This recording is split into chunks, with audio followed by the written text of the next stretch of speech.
আমি রাসেল আছির সাথে। আর শুরু হয়ে গেল ভূত এফএম। আপনাদের সবাইকে স্বাগত জানাচ্ছি ভূত এফএম আজকে। এবং যারা যেখানে আছেন, আশা করছি যে আজকে যে স্টোরিগুলো আছে আমাদের কাছে, সেগুলো শুনে আনন্দ পাবেন, ভালো লাগবে এবং এনজয় করবেন অনেক বেশি। এই মুহূর্তে আমার সঙ্গে আছেন আপনাদের অত্যন্ত পছন্দের একজন মানুষ, যিনি হচ্ছেন আফনান ভাই। চলুন শুনে আসি আফনান ভাইয়ের ঘটনাটি। আসসালামু আলাইকুম লিসেনার্স, আমি আফনান। আজকে একটি ঘটনা আমি আপনাদের সঙ্গে শেয়ার করব, সিলেটের একটি ঘটনা।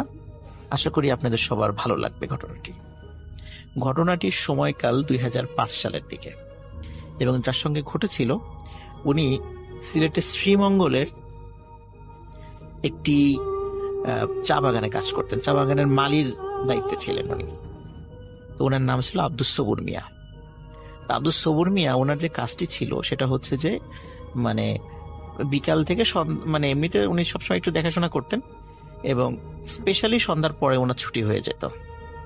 তো তখন উনি যেটা করতেন সেটা হলো ওনাদের চা বাগানের থেকে যে থাকার ব্যবস্থা করা হয়েছিল চা বাগানের যে সমস্ত চতুর্থ শ্রেণীর কর্মচারীদের জন্য, উনি সেখানে থাকতেন। তো যথারীতি এভাবেই ওনার দিন চলছিল। হঠাৎ একদিন, ওই সময়টা ছিল আবার শীতকাল, এবং ওনার ছুটির সময়টা ছিল বেসিক্যালি সন্ধ্যা 6টা থেকে। এখন গরমকালে সন্ধ্যা 6টা, কিন্তু তখনও সন্ধ্যা নামে না।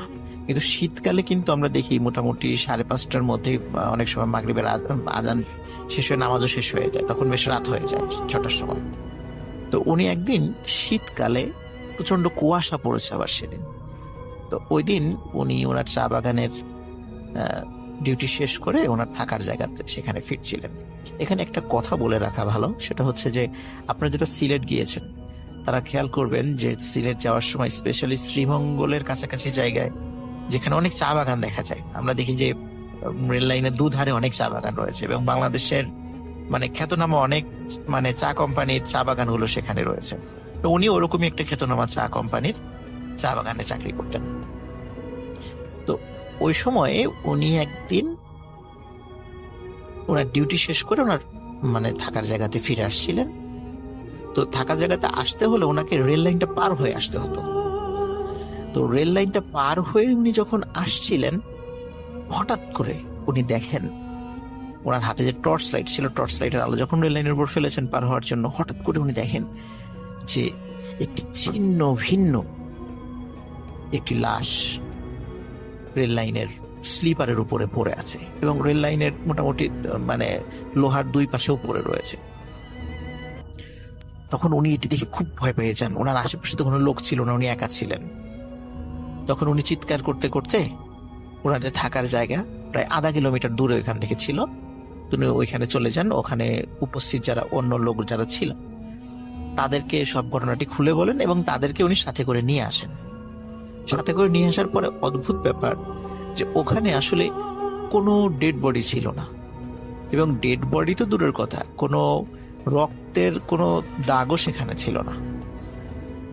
তখন ওনারা যেটা করেন যে আব্দুস সবুর মিয়া যে জায়গাটি দেখিয়েছিলেন সেই জায়গা ছাড়াও মোটামুটি এপাশ ওপাশ প্রায় আধা কিলোমিটার রেল লাইনের ওনারা ঘুরে আসেন, কিন্তু কোথাও কোনো এই টাইপের কোনো জিনিস ওনারা দেখতে পান না, যে কোনো লাশের কোনো নিদর্শন বা কোনো চিহ্ন, কোনো রক্তের চিহ্ন ওনারা পান না।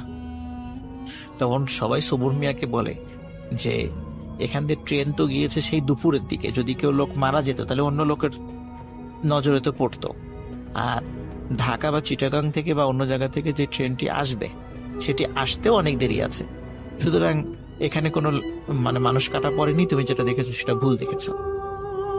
তখন সবুর মিয়া চিন্তা করে আসলেই তো সর্বশেষ যে ট্রেনটি গিয়েছে এটি 3টা বা 4টার দিকে গিয়েছে বিকাল, তো ওই সময় যদি কোনো লাশ কাটা পড়তো তাহলে ওই সময় তো অনেক মানুষ সেদিক দিয়ে গিয়েছে, তারা তো দেখতে পেত, সুতরাং এটা হয়তো বা তার মনের ভুল হতে পারে। এই চিন্তা করে সবার সাথে উনি আবার অন্য থাকার জায়গায় চলে যান। এই ঘটনার সপ্তাহ 2 পরে সেম ঘটনা আবার উনি প্রত্যক্ষ করেন। তো এবার দেখেন যে এবার আর একটি লাশটা, এবার মনে হচ্ছে 2-3টি লাশ ছিন্ন ভিন্ন অবস্থায় পড়ে আছে। এটি দেখে উনি তখন নিশ্চিত হন আসলে কি উনি ঠিক দেখছেন, এবং উনি টর্চ মেরে খুব ভালো করে দেখেন যে ওখানে একটা পুরুষের মানে মাথা পড়ে আছে, একটা মহিলার মাথা পড়ে আছে, এবং একটি 15 থেকে 18 বছর বয়সী কোনো একটা বাচ্চা ছেলের মাথাও পড়ে আছে এবং তাদের দেহের বিভিন্ন ছিন্ন ভিন্ন অংশ সেখানে পড়ে আছে। তো উনি খেয়াল করলেন যে এরা ট্রেনেই কাটা পড়েছে। তখন উনি আবার চিৎকার করতে করতে চলে যান এবং ওনার যে থাকার জায়গা সেখান থেকে লোকজন নিয়ে আসেন, কিন্তু অদ্ভুত ব্যাপার, এবার এসেও ওখানে কাউকে দেখা যায় না। তো এই বারবার যে উনি একটা ভুল জিনিস দেখছেন, এটা দেখার ফলে ওনার যারা কলিগ ছিলেন তারা ওনাকে খুব ভৎসনা করেন যে তুমি এরকম ভুল দেখছো, নিশ্চয়ই তোমার কোনো অসুখ হয়েছে বা তোমার কোনো সমস্যা হয়েছে যার কারণে তুমি এই জিনিসগুলো ভুল দেখছো। তো এরকম তো কেউ মারা যায়নি। ট্রেনে যদি কাটা পড়তো তো ট্রেনের আসা যাওয়ার সময় তো একই রকম, 3টা-4টার দিকে ট্রেন চলে গেছে, যদি কেউ কাটা পড়তে তাহলে তো এটা নিয়ে অনেক হইচই পড়ে যেত। তো উনি চিন্তা করেন যে আসলেই তো তাই, কারণ আজকে এসেও কিছু পাওয়া গেল না, অথচ আমি কিছুক্ষণ আগেই দেখে গেলাম কি বিভৎস কিছু লাশ, কিন্তু আজকে এসেও কিছু পাওয়া গেল না। তখন উনি চিন্তা করেন আসলে ওনার কোনো সমস্যা হয়েছে, বা উনি খুব ভীত হন আর কি। এবং ভীত হয়ে উনি যেটা করেন সেটা হলো উনি পরের দিন চাকরিটা ছেড়ে দেন। উনি চাকরি ছেড়ে দিয়ে উনি সিলেটের আম্বরখানা নামক যে জায়গাটা আছে একদম সিলেট মেইন শহরে, এই আম্বরখানা থেকে একটু সাইডেই কিন্তু হযরত শাহজালাল রহমতুল্লাহ আলাইহির মাজার আছে এবং ওই সংলগ্ন বিভিন্ন আবাসিক হোটেল এবং রেস্টুরেন্ট গুলো আছে ওই মাজার সংলগ্ন। তো উনি ওইটি রেস্টুরেন্টে উনি হোটেল বয় হিসাবে চাকরি নেন এবং ওখানে বেশ উনি স্বাভাবিকভাবেই উনি ওনার কাজ করছেন। তো ওখানে কাজ করার 2 থেকে 3 মাস পর হঠাৎ উনি একটি প্রবলেম ফেস করা শুরু করেন। সেটা হলো যে উনি যে জায়গাটা থাকতেন সেটা হলো সিলেটের টিলাগড় নামক একটি জায়গা রয়েছে। ওই টিলাগড়ের ওখানে উনি একটি টিন শেড বাসা, ছোট্ট একটি টিন শেড বাসা ভাড়া করে নিয়ে থাকতেন। উনি একা ছিলেন, উনি তখনও বিয়ে করেননি। তো উনি ওই বাসাতে থাকতেন। তো উনি রাতের বেলা একদিন ওয়াশরুমে যাওয়ার প্রয়োজন হয়। তো ওয়াশরুমে যখন উনি যান তখন ওয়াশরুমে গিয়ে উনি প্রচন্ড জোরে চিৎকার দিয়ে পড়ে যান। এতে করে কি হয়, ওনার ওই বাসার আশেপাশে যে সমস্ত বাসা ছিল সেখানকার লোকজন ওনার এই প্রচন্ড চিৎকারটা শুনতে পান এবং তারা ওখানে চলে আসেন, দেখে যে উনি ওয়াশরুমের ওখানে সেন্সলেস হয়ে পড়ে আছেন। তখন তারা যখন তাকে জ্ঞান ফেরানোর চেষ্টা করে এবং উনি জ্ঞান ফেরার পরে যখন জিজ্ঞেস করে যে আসলে কি হয়েছিল, তখন উনি বলেন যে উনি যখন রাতের বেলা ওয়াশরুমের যে দরজাটি যখনই খুলেছেন উনি দেখেন ওয়াশরুমের ভিতরে একটি মৃতদেহ পড়ে আছে এবং লাশটি সম্পূর্ণ ছিন্ন ভিন্ন অবস্থায়। এবং ছিন্ন ভিন্ন অবস্থায় যদি হতো সেটাও একটা ব্যাপার ছিল, কারণ উনি এর আগে ছিন্ন ভিন্ন লাশ দেখেছেন। কিন্তু অদ্ভুত ব্যাপার হলো সেই লাশের যে মাথাটি ছিল সেটি আব্দুস সবুর মিয়ার দিকে তাকিয়েছিল এবং শুধু তাকিয়েছিল তা কিন্তু নয়, সে আমরা যেমন চোখের পলক ফেলি এরকম চোখের পলক ফেলছিল এবং তার দিকে তাকিয়েছিল। এই দৃশ্য দেখেই উনি বেসিক্যালি প্রচন্ড ভয় পান এবং উনি সেন্সলেস হয়ে পড়ে যান।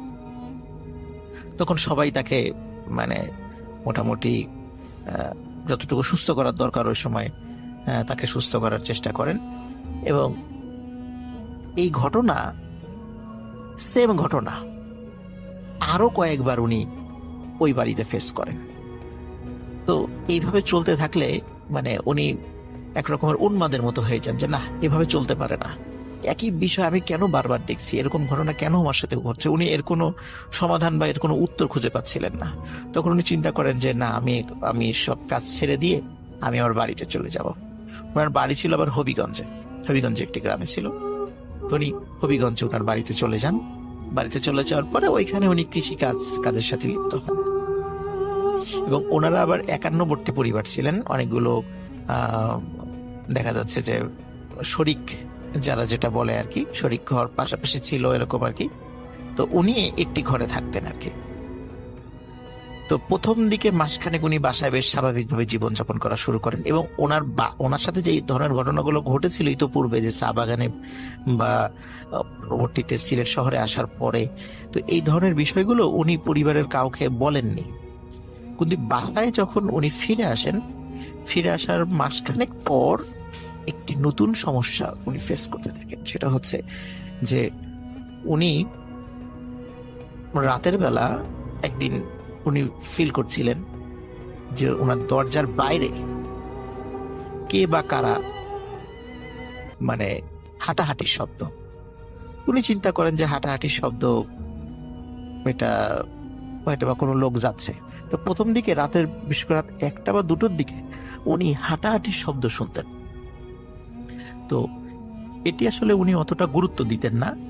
তো গুরুত্ব না দিয়ে উনি চিন্তা করতেন হয়তো বা লোকজন এমনি হেঁটে যাচ্ছে, উনি এতটুকুই শুধু চিন্তা করতেন। কিন্তু চিন্তা করলেন যে এত রাত্রে আসলে হেঁটে যায় কারা, আমি একটু দেখি। তো উনি ওই চিন্তা করে যখন লোকজনের হাঁটার শব্দ উনি পাচ্ছিলেন, তখন উনি হঠাৎ করে জানালা খোলেন। জানালা খুলে যে দৃশ্যটা উনি দেখতে পান, আসলে এটা মানে কখন মনে, এটা আসলে সহ্য করাটা অনেক কঠিন একটা ব্যাপার ছিল। উনি দেখেন যে বেশ 4-5 জন লোক ওনার জানালার সামনে দিয়ে হেঁটে যাচ্ছে, এবং চাঁদের আলোতে যতটুকু দেখা যাচ্ছিল কারোরই মাথা ছিল না, যে মাথাবিহীন মানুষ, স্বাভাবিক মানুষ হেঁটে চলে যাচ্ছে। তখন জানালা যখন উনি খুলেছিলেন, তখন ওই দৃশ্য দেখার পরে হঠাৎ করে যেটা হলো, ওই মাথাবিহীন যে 3-4 জন মানুষের অবয়ব ছিল, তারা একটু তার দিকে ঘুরে দাঁড়ালো, এবং ঘুরে দাঁড়ানোর সাথে সাথে আব্দুল সবুর মিয়া উনি জানালা বন্ধ করে দেন এবং প্রচন্ড ভয় পান এবং চিৎকার করতে থাকেন। তো চিৎকার করলে পারে ওনার যেই অন্যান্য পাশে ওনার যে ঘরগুলো ছিল ওনার আত্মীয় স্বজনদের, তারা সেখান থেকে চলে আসেন, এসে জিজ্ঞেস করেন কি হয়েছে। তখন ওই সব ঘটনাটা খুলে বলেন। তখন বাড়ির সদস্যরা বলেন যে এটা তোমার মনের ভুল, আসলে এরকম কোনো ঘটনা তুমি দেখো না, এটা জাস্ট এমনি মনের ভুল। তখন ওই রাতে ওনার সঙ্গে আরেকজন লোক থাকেন ওনার ঘরেই, যাতে করে আবার ভয় না পান। তো এরপরে সপ্তাহখানেক আর কোনো সমস্যা নেই। এরপরে হঠাৎ করে একটা সমস্যা সৃষ্টি হয়, সেটা হচ্ছে যে ওনার ঘরের যে জানালাটা কাঠের জানালা। আমরা জানি যে গ্রামের বাসা বাড়ির যে জানালাগুলো ম্যাক্সিমাম সব কাঠের হয় আর কি, অধিকাংশ কাঠের হয়। তো রাতের বেলা ওনার জানালার উপরে আমরা যেমন যদি আমরা 5 আঙ্গুল দিয়ে যদি কোথাও আঘাত করি, মানে 5 আঙ্গুল মানে হাতের পাঞ্জা দিয়ে যদি কোথাও, অনেক সময় দরজার উপরে আমরা শব্দ করি, তো ওই রকম মনে হচ্ছিল জানালার উপরে, কাঠের জানালার উপরে এরকম থপ থপ করে শব্দ করছে, মানে জানালা খোলার জন্য বলছে। তখন উনি প্রথমে চিন্তা করেন হয়তো বা পরিচিত কেউ, উনি ভিতর থেকে বলেন যে কে, কিন্তু বাইরে থেকে কোনো উত্তর আসে না। যেহেতু উত্তর আসে না, উনি জানালা খোলেন না। তো এরকম প্রতিদিনই এই ধরনের ঘটনা ঘটছিল, এবং উনি পরিবারের সঙ্গে শেয়ার করেন ঘটনাটা। তো অদ্ভুত ব্যাপার হলো, পরিবারের সদস্যরা কিন্তু এই টাইপের জানালার কোনো শব্দ ওনাদের কানে আসতো না, এবং না আসাটাই স্বাভাবিক, যেহেতু প্রত্যেকটা ঘর সামান্য একটু একটু দূরে অবস্থিত, হয়তো বা ছোট শব্দের আওয়াজটা অত জোরে না, যার কারণে তারাও শুনতেন না। তো প্রথম দিকে জানালাতে শব্দ হতো, এরপরে একদম ওনার ঘরের যে দরজা, সদর দরজা, এই দরজায় এরকম শব্দ হতো, যে দরজাটা খোলার জন্য মানে শব্দ করছে বাইরে থেকে, যে ভিতর থেকে যেন দরজাটা খোলা হয়। তো উনি কিছুতেই খুলতেন না, এবং যখনই এরপরে যখন দরজায় শব্দ হওয়া শুরু হলো, প্রচন্ড জন্য চিৎকার চেঁচামেচি করতেন। যখনই লোকজন চলে আসতো, বাইরে থেকে লোকজনের আওয়াজ শুনতো, তখনই দরজা খুলে দিতেন, এবং বাইরে কোনো লোকজন দেখা যেত না। মানে দেখা যেত না বলতে, যে যারা শব্দ করেছে একটু আগে বাইরে, বা কে বা কারা শব্দ করছে, এরকম কাউকে কেউ দেখতেন না। তো এই ধরনের ঘটনা যখন ঘটছিল, তখন ওনার পরিবারের সদস্যরা তাকে বেশ কিছু জায়গায় নিয়ে যান, তাকে যারা প্যারানরমাল ট্রিটমেন্ট করেন তাদের কাছে নিয়ে যান। তখন তাদের কাছে নিয়ে যাওয়ার পরে তারা বলে যে তাকে খুব দুষ্টু কিছু জিন আসর করেছে, যার কারণে তাকে এইভাবে ভয় দেখাচ্ছে। তখন ওই সমস্ত লোকজনও তাকে এই বিষয় থেকে, যাতে যেন উনি সুস্থ হয়ে ওঠেন, চেষ্টা করেন, কিন্তু আসলে চেষ্টায় কোনো লাভ হয় না, বরং আস্তে আস্তে ক্ষতি হতে থাকে। উনি শরীর খুব দুর্বল হয়ে যেতে থাকে, উনি রোগাক্রান্ত হয়ে যেতে থাকেন, আস্তে আস্তে খুব শুকিয়ে যেতে থাকেন।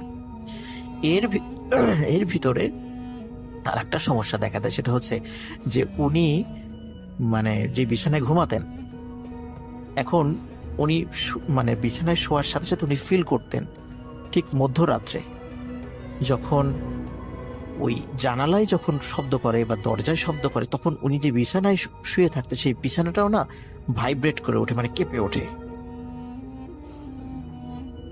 এই নতুন সমস্যা সৃষ্টি হয়, সেটা হচ্ছে যে উনি ওনার বিছানাটা কেঁপে ওঠা শুরু করে। তখন উনি আবার চিৎকার চেঁচামেচি করতে থাকেন, বাইরের থেকে লোক আসে। তো তখন যেটা হয়, উনি আর মানে এত ভয় পেয়ে যান, উনি ঘরের মধ্যে সেন্সলেস হয়ে পড়ে যান, উনি আর দরজা খুলতে পারেননি। বাইরে থেকে দরজা ভেঙে ভিতরে আসে লোকজন, তখন তাকে আবার একটু মানে সেন্স ফিরিয়ে আনার চেষ্টা করে। এবং উনি তখন দেখলেন যে না, অনেক চেষ্টা করে যখন উনি কোনো লাভ হচ্ছে না, সুস্থ হচ্ছেন না, তখন উনি চিন্তা করেন যে আমি কারো কাছে আর যাবো না, আমি নামাজ পড়ে আল্লাহ তাআলার দরবারে কান্নাকাটি করবো, আল্লাহর কাছে যাবো সুস্থ হওয়ার জন্য। এই জন্য উনি যেটা করতেন, 5 ওয়াক্ত নামাজ তো পড়তেনই, তাহাজ্জুদের নামাজও উনি রেগুলার পড়তেন। এবং রেগুলার নামাজের সময়, স্পেশালি তাহাজ্জুদের নামাজের সময় আল্লাহ তাআলার দরবারে খুব কান্নাকাটি করতেন যে আল্লাহ, আমার এই সমস্যাকে দূর করে দাও, আমার এই অসুবিধাটাকে দূর করে দাও। তো এরকম মাসখানেক উনি যখন আল্লাহ তাআলার দরবারে খুব, এই মাসখানেকের মধ্যে কোনো ঘটনা ঘটেনি। একদিন উনি রাতের বেলা স্বপ্ন দেখছিলেন ঘুমের মধ্যে। তো স্বপ্নে দেখছিলেন একটি সাদা ঘোড়া এবং একটি কালো ঘোড়া, দুটো ঘোড়া দেখছেন উনি। এবং সাদা ঘোড়াটা মানে কালো ঘোড়াকে অ্যাটাক করে বসে, মানে আক্রমণ করে বসে। এবং কালো ঘোড়াটা খুব শক্তিশালী, সে বারবার সাদা ঘোড়াটাকে ধরাশায়ী করে ফেলছে প্রায়। কিন্তু শেষ দিকে যুদ্ধ করতে করতে দুটি ঘোড়া যখন যুদ্ধ করছিল, একটি সময় সাদা ঘোড়া কালো ঘোড়ার উপর চড়াও হয়ে বসে এবং কালো ঘোড়াটিকে আহত করে সেখান থেকে তাড়িয়ে দেয়। তো এই স্বপ্নটা দেখার পর ওনার ঘুম ভেঙে যায়। এবং ঘুম ভেঙে যাওয়ার পর এই স্বপ্নটা উনি ভালো একজন আলেমের সাথে শেয়ার করেন। এবং সেই আলেম বলেন যে আল্লাহ তাআলা নিশ্চয়ই তোমার সমস্যাটাকে দূর করে দিয়েছেন। এবং সত্যি রাসেল ভাই, যে এই স্বপ্নটা দেখার পর স্টিল নাও আজ পর্যন্ত ওনার কিন্তু আর কোনো সমস্যা হয়নি এই টাইপের। এবং উনি সম্পূর্ণরূপে সুস্থ। কিন্তু কোন জায়গা থেকে কোন ঘটনার প্রেক্ষাপটে ওই দুষ্টু জিন ওনাকে অ্যাটাক করেছিল এটি জানা যায় না। তবে আল্লাহ তাআলা ওনাকে সুস্থ করে দিয়েছেন। এখনো উনি যেটা করেন সেটা হলো, ওই সিলেটের আম্বরখানাটা একটি রেস্টুরেন্টে উনি ম্যানেজার হিসেবে দায়িত্ব পালন করেন, এখনো উনি আছেন। এই ঘটনাটি আমার সিলেটের বন্ধু শাহ রেজাউল হাসান রোহান, ও আবার সম্প্রতি নিউ ইয়র্কে চলে গিয়েছে।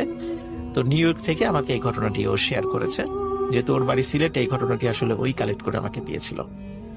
তো ধন্যবাদ সবাইকে, ধন্যবাদ রাসেল ভাইকে, এই একটা কঠিন সময়েও আমাদেরকে ভূত.com এর মাধ্যমে লোমহর্ষক কিছু গল্প উপহার দেওয়ার জন্য। সেই সাথে লিসেনারদেরকেও জানাচ্ছি আমার অন্তঃস্থল থেকে শুভেচ্ছা। এবং সকলের জন্য সুস্থ থাকেন সেই কামনা করছি। আমিও যেন সুস্থ থাকি, সবাই দোয়া করবেন। আজকে এই পর্যন্তই। পরবর্তীতে কোনো একটি পর্বে আরেকটি গল্প নিয়ে ইনশাল্লাহ আপনাদের সামনে হাজির হব। আমরা চলে যাব আমাদের পরবর্তী অতিথির কাছে। আপনার নামটা প্লিজ একটু বলবেন, আপনি কোথা থেকে এসেছেন সেটা বলবেন, তারপরে আপনার ঘটনায় যাব। আসসালামু আলাইকুম, আমি আজ মিরপুর থেকে এসেছি। তো আমার এই ঘটনাটা ঘটে চট্টগ্রামের মিরসরাইতে। তো আমরা গত বছর 2018-এ জুলাই মাসে আমরা 4জন ফ্রেন্ড মিলে ঠিক করি যে আমরা বাড়িতে ঘুরতে যাব। তো আমরা আর কি ওই সপ্তাহে, আমরা ঈদের এক সপ্তাহ পর আমরা 4জন মিলে রওনা দিই। তো আমরা আর কি, যেহেতু আমার বাড়ি মিরসরাই, আমার টোটাল রাস্তাটা আমার আর কি চিটাগাং বাসে যাওয়া লাগে না। সো আমি ফেনী হয়ে ভেঙে আমি আর কি চিটাগাং যেতে চাই আমার বাড়িতে। তো আমরা রাত 11টার সময় আমরা বাসে উঠি। আমরা চিন্তা করেছিলাম যে আমরা হয়তো 3টার সময় আমরা পৌঁছে যাব, ফজরের সময় পৌঁছে যাব। কিন্তু অ্যাকচুয়ালি আমরা পৌঁছে যাই রাত আর কি 8টার সময় আমরা আর কি ফেনীতে পৌঁছে যাই। সেখান থেকে আমরা আরেকটা দূরপাল্লার বাসে উঠি এবং সে বাসে করে আমরা বাকিটা রাস্তা আর কি পৌঁছাই। তো অন দ্য ওয়েতে আমার একটা ছোট ঘটনা ঘটে। তো ঘটনা যেটা, যে আমরা আর কি দূরপাল্লার বাস যেটাতে উঠি, তো আমরা 4জনের সিট একসাথে আমাদের পরে নেই। এর মধ্যে 2জন আমরা একদম বাসের পিছের সিটে, একজন মাঝখানে আর একজন সামনে। একদম সামনে যে সিটে বসছে তার নাম হলো সাব্বির, মাঝখানে সৌরভ এবং শেষে আমি এবং আমার এক ফ্রেন্ড শাকিল। তো যে সাব্বির বসছে তার সাথে মূলত এই ঘটনাটা ঘটে, সে আর কি চাক্ষুষ প্রমাণ। তো যেটা হয় যে বাস চলাকালীন মোটামুটি ভালো গতিতেই চলতেছিল। তো হুট করে বাস আর কি রাস্তার মাঝখানে ব্রেক করে। তো ব্রেক করে দেখে আর কি আমরা পিছ থেকে মোটামুটি বলি যে কি হলো, মানে এরকম। তো পরবর্তীতে আমরা শুনি যে সামনে থেকে লোকজন বলাবলি করতেছে, না এটা এরকম হতেই পারে। তো ঘটনা যেটা হয়েছে যে মানে সামনে যারা ড্রাইভার, কন্ট্রাক্টর, দেন আমার ফ্রেন্ড, ওরা যেটা দেখলো যে রাস্তার এই পাশ থেকে, রাস্তার অপোজিট সাইডে সাদা লম্বা একজন আর কি মানুষ এই পাশ থেকে এ পাশে দৌড়ে যাচ্ছে। মানুষ বলা যায় না, অবয়ব আর কি। এই পাশ থেকে এই পাশে দৌড়ে মানে চলে গেল জাস্ট এক লাফে। তো এটা দেখে আর কি সামনে বাস কন্ট্রাক্টর সবাই আর কি জোরে মানে বাস আর কি জোরে ব্রেক করে। তো কন্ট্রাক্টর আর কি ড্রাইভারকে বলতেছে যে এগুলো ব্যাপার না, রাস্তায় হতেই পারে। তো এই ঘটনাটা আর কি আমরা পরের ফ্রেন্ডের কাছে বাস থেকে নামার পর শুনি। তো আমরা সেখানে আর কি বাড়িতে পৌঁছাই রাত 3টার সময়। তো পৌঁছানোর পর আমরা আর কি ওখানে রাতের বেলা ওখানে কোনো সিএনজি এরকম ছিল না। তো হাইওয়ে থেকে আমরা একটা সিএনজি নিয়ে ওখানে আর কি বাইপাস রোডে ওখান থেকে সিএনজি নিয়ে আমরা ভিতরে আর কি গ্রামের ভিতরে অলমোস্ট আরো 8 কিলো রাস্তা আমাদের বাকি। তো ওই 8 কিলো রাস্তা আমরা সিএনজিতে রওনা দিই। তো রওনা দেওয়ার পর আমরা আর কি পুরো রাস্তা আমরা যেতে পারিনি, 2 কিলো রাস্তা থাকতে আমাদের ছেড়ে দেওয়া লাগে, রাস্তা বাকিটা ভাঙা হওয়ার কারণে। তো বাকিটা রাস্তা আমরা হেঁটে হেঁটে আর কি আমরা 4 জন রওনা দিই। তো এই সময় আর কি মানে অন্ধকার ছিল সম্পূর্ণ। তো আমরা আর কি সামনে থেকে আমরা মোবাইলে টর্চ লাইট দিয়ে আমরা দুজন করে আগাচ্ছিলাম। তো আমি আর আমার এক ফ্রেন্ড আর কি আমরা একটু মোটামুটি আগে গেছি আর কি। আমার সাথে যে ফ্রেন্ডটা ছিল তখন আর কি শাকিল, আর পিছে ছিল হলো সাব্বির আর সৌরভ। তো ঘটনাটা ঘটে মূলত সাব্বিরের সাথে, যেটা হয় যে আমরা যেহেতু একটু আগায় গেছি, তো পিছ থেকে সৌরভ এসে আমাদের ডাক দেয় যে এদিকে তোরা বেশি আগে গেছিস। তো এই মাঝখানে সৌরভ যে মানে সাব্বির সৌরভকে যে বললো যে মানে তার রাস্তার মধ্যে খুব ভয় লাগতেছে, তার পিছে পিছে কেউ আসতেছে। তো সৌরভ সেটা তোয়াক্কা না করে যখন তাকে ডাক দেয় তখন আর কি মানে সৌরভ একটু আগে আসছে, তখন সাব্বিরের যেটা হয় যে মানে আমরা পিছ থেকে সবাই শুনি যে সাব্বির চিৎকার করে উঠছে, যে চিৎকার করে সাপ সাপ বলতেছে। তো আমরা সবাই মিলে যখন তার কাছে যাই, কাছে গিয়ে দেখি সে মাটিতে গড়াগড়ি খাচ্ছে, এবং গড়াগড়ি খেতে খেতে সে বলতেছে যে আমার মুখ দিয়ে সাপ ঢুকে গেছে। কিন্তু আমরা আর কি তখন কি করব বুঝতে পারতেছিলাম না। তো আমাদের মধ্যে যে শাকিল যে ফ্রেন্ডটা ছিল সে আর কি একটু মানে দেখতে পেলো যে ওই মানে দূর থেকে একজন মুরব্বী আর কি মানে সাদা অভাব টাইপের একজন মুরব্বী আর কি আসতেছে সামনে। তো সেটা আসতেছে দেখে মানে সে এসে জাস্ট আমাদের কোনো কিছু না বলে মানে আর কি সাব্বির মাটিতে গড়াগড়ি খাচ্ছিল, শাকিল দেখেছিল। তো সে সাব্বিরের গায়ে হাত দিয়ে জাস্ট মানে কিছু আর কি বিড়বিড় করে কিছু পরে, আমরা কেউ কোনো কিছু শুনিনি, বাট সাথে সাথে সাব্বির বমি করে দেয়। তো সে বমি করে দেয়, তো সে নর্মাল হতে হতে ওই মানে মুরব্বী লোকটা আমার দিকে তাকায় বলতেছে যে তুমি অনেক বড় হয়ে গেছো। তো এটা দেখে আমি ওই লোকটাকে আমি কখনো দেখিনি আমার লাইফে, একটু আমি কনফার্ম, বাট ওই লোকটা আমাকে চিনলো। আমি বাড়িতে গেছি অলমোস্ট 7 বছর পর। এখন সেই লোকটা আর কি মানে আমাদের এই কথাটা বলে কোন অপেক্ষা না করে সে পাশে আর কি আইলের দিকে মানে রাস্তার পাশে যে জঙ্গলের ভিতরে আর কি হাঁটা মানে শুরু করে দেয়। তো আমরা সব অবাক হয়ে দেখলাম সে জঙ্গলের মধ্যে ঢুকে জাস্ট মিলাই গেল। তো যেটা হয়েছিল যে মানে ওই জঙ্গলের ওই পাশে খাল, সেই জায়গায় কখনো পসিবল না যে সেখানে আর কি কোনো আর কি মানুষজন আর কি কোনো খাল এমনি আর কি পার হয়ে যাবে। তো ওখানে কোনো পারাপারের কোনো জায়গাও ছিল না। তো এটা আমরা দেখলাম সেই জায়গায়। তো আমরা আর সেখানে বেশিক্ষণ অপেক্ষা না করে আমরা আর কি বাড়ির দিকে রওনা দিলাম। আর এই ঘটনাটা আমার বাড়ি থেকে এক মোড় আর কি একটু দূরেই আর কি এই ঘটনা ঘটে। তো আমরা অলমোস্ট বাড়িতে 3টার সময় মানে পৌঁছাইছি। তো আমরা তো বাড়িতে ঢুকতে পারি না, আমরা ঘাটলায় বসে বসে অনেক অপেক্ষা করি। তো ফজর আজান দিল, আমরা আর কি 4 জন পরে বাড়িতে ঢুকতে পারলাম। তো কম বেশি আমাদের সারাদিন আর কি আমরা সেখানে ঘোরাঘুরি করলাম, দুপুর পর্যন্ত আর কি আমরা বাইরের দিকে ঘোরাঘুরি করি। বাট দুপুরের টাইমে একটা ঘটনা ঘটে, যেটা হলো যে 4 জন ফ্রেন্ড আমরা যখন আর কি নিচে দুপুরে লাঞ্চ করতে যাই, আমাদের লাঞ্চের ব্যবস্থাটা করা ছিল নিচে। তো 4 জন ফ্রেন্ড যখন লাঞ্চ করতে যাই তখন আমি আর সাব্বির আমরা 2 জন আর কি একটু লেট করে নামি, বাকি 2 জন একটু আগে নেমে যায়। তো এর মধ্যে সাব্বির আমাকে আর কি মানে বলতেছে তারা দিচ্ছে যে তুই নাম একটু। তখন আমি আর কি ভাবলাম যে দোতলা আমি হাতটা ধুয়ে আমি নিচে নামি। তো ঘটনা হয় যেখানে যে আপনার যখন আমি হাত ধুতে গেছি, তো তখন আমি মানে সাব্বিরের সাথে একটু দুষ্টামি করে বলতে চাচ্ছিলাম যে দেখ দেখ ওই রুমে কিছু একটা আছে, তাকে জাস্ট একটু ভয় দেখাইতে। বাট ওকে বলে যখন আমি রুমের দিকে তাকাইছি তখন ওই রুমে যে জিনিসটা ছিল সেটার জন্য আমি মানে মোটেও এক্সপেক্ট করিনি। তো ঘটনা যেটা হয়েছিল যে আপনার তাকানোর সাথে সাথে দেখলাম একজন মুরব্বী করে একজন লোক ওই রুমের মধ্যে অভাব, জাস্ট অনেক লম্বা লোকটা, বাট মানে খুব কুজো হয়ে আছে, মানে বোঝা যাচ্ছে একজন লোক। তো সে দাঁড়ায় আছে এবং রুমটা ছিল অন্ধকার, একটা অভাব আমি বুঝতে পারি। তো এটা বলে যখন আমি সাব্বিরের দিকে তাকাই, আমি ডাক দিয়ে দেখ এখানে কে, বলে আমি যখন ওই রুমের দিকে তাকাই দেখি কেউ নেই। তো আমরা পরে আর কি ওই জায়গাটা দেখি মানে ওখানে কেউ নেই। তো পরে আমরা আর কি বললাম এখানে থাকা ঠিক হবে না, আমরা নিচে নেমে যাই। তো নিচে নেমে আমরা সেদিন দুপুরে লাঞ্চ করি। তো দুপুরের পর থেকে আমাদের আর তখন কোনো ঘটনা ঘটে। তবে বিকালের টাইমে আমরা 4 জন ফ্রেন্ড মিলে যখন আমরা নর্মালি আর কি গল্প করতেছি, তো এর মধ্যে আর কি সাব্বির ঘুমায় যায়। তো তাকে রেখে আমরা বাকি 3 জন হুট করে ভাবলাম যে এখন সন্ধ্যার টাইম অলমোস্ট হয়ে আসতেছে, এখন আমাদের কোনো স্ন্যাক্স টেক্স আমরা বাইরে থেকে কিছু কিনে নিয়ে আসি। তো ওকে ঘুমন্ত অবস্থায় রেখে আমরা 3 জন আর কি বাইর হয়ে বাজারের দিকে যাই বের হয়ে। বাট ঘটনা এখানে ঘটে যে আমরা আসার পর মানে আস্তে আস্তে অলমোস্ট সন্ধ্যা হয়ে যায়। তো এই সন্ধ্যা হয়ে গেলে তখন দেখা যায় যে মানে এসব দেখি সাব্বির আর কি উঠে বসে আছে। সে আমাদের দিকে বলতেছে যে তুই যে মানে আমাদের রেখে গেলি, তুই কাজটা ঠিক করস নি। তো আমি বলতেছি যে এই আমি তোকে রেখে গেলাম মানে তো কি হয়েছে? তো সে বলতেছে যে একজন মানে তোর দাদা সম্ভবত বলতে একজন মানে মুরব্বী করে একজন লোক আসছে, এসে আমাকে বলতেছে যে তোমাদের এখানে আসা ঠিক হয় নাই, তোমরা চলে যাও। ঠিক আছে, এটা বলতেছে। তো আমি বললাম যে আমার দাদা বলতেছে আমার এই বাড়িতে একজনই মানে সবচেয়ে যিনি মুরব্বী তিনি হলো মানে আমার আব্বুর বয়সী অলমোস্ট, কিন্তু উনি ওরকম ভাবে মানে অত মুরব্বী না। এবং বড় কথা হলো যে উনি সিঁড়ি বাইতে পারে না, উনি অনেক বছর ধরে সিঁড়িতে উঠতে পারে না, তো উনি নিচতলায় থাকে, কখনো উপরে ওঠে না। তো তারপরও মানে আমি বললাম যে আচ্ছা তুই দাদাকে দেখছিস, ঠিক আছে। তো আমি নিচে নেমে গেলাম, তখন আমরা মানে কোনো কিছু জিজ্ঞেস করিনি। তো সেই দিন আর কি আমাদের আরেকটা ঘটনা যেটা আমি বলতে ভুলে গেছি, যেটা হলো যে আমরা যে রুমে ছিলাম, রুমের বর্ণনাটা, তো ওই বাড়িটা ছিল একটু আলিশান বাড়ি।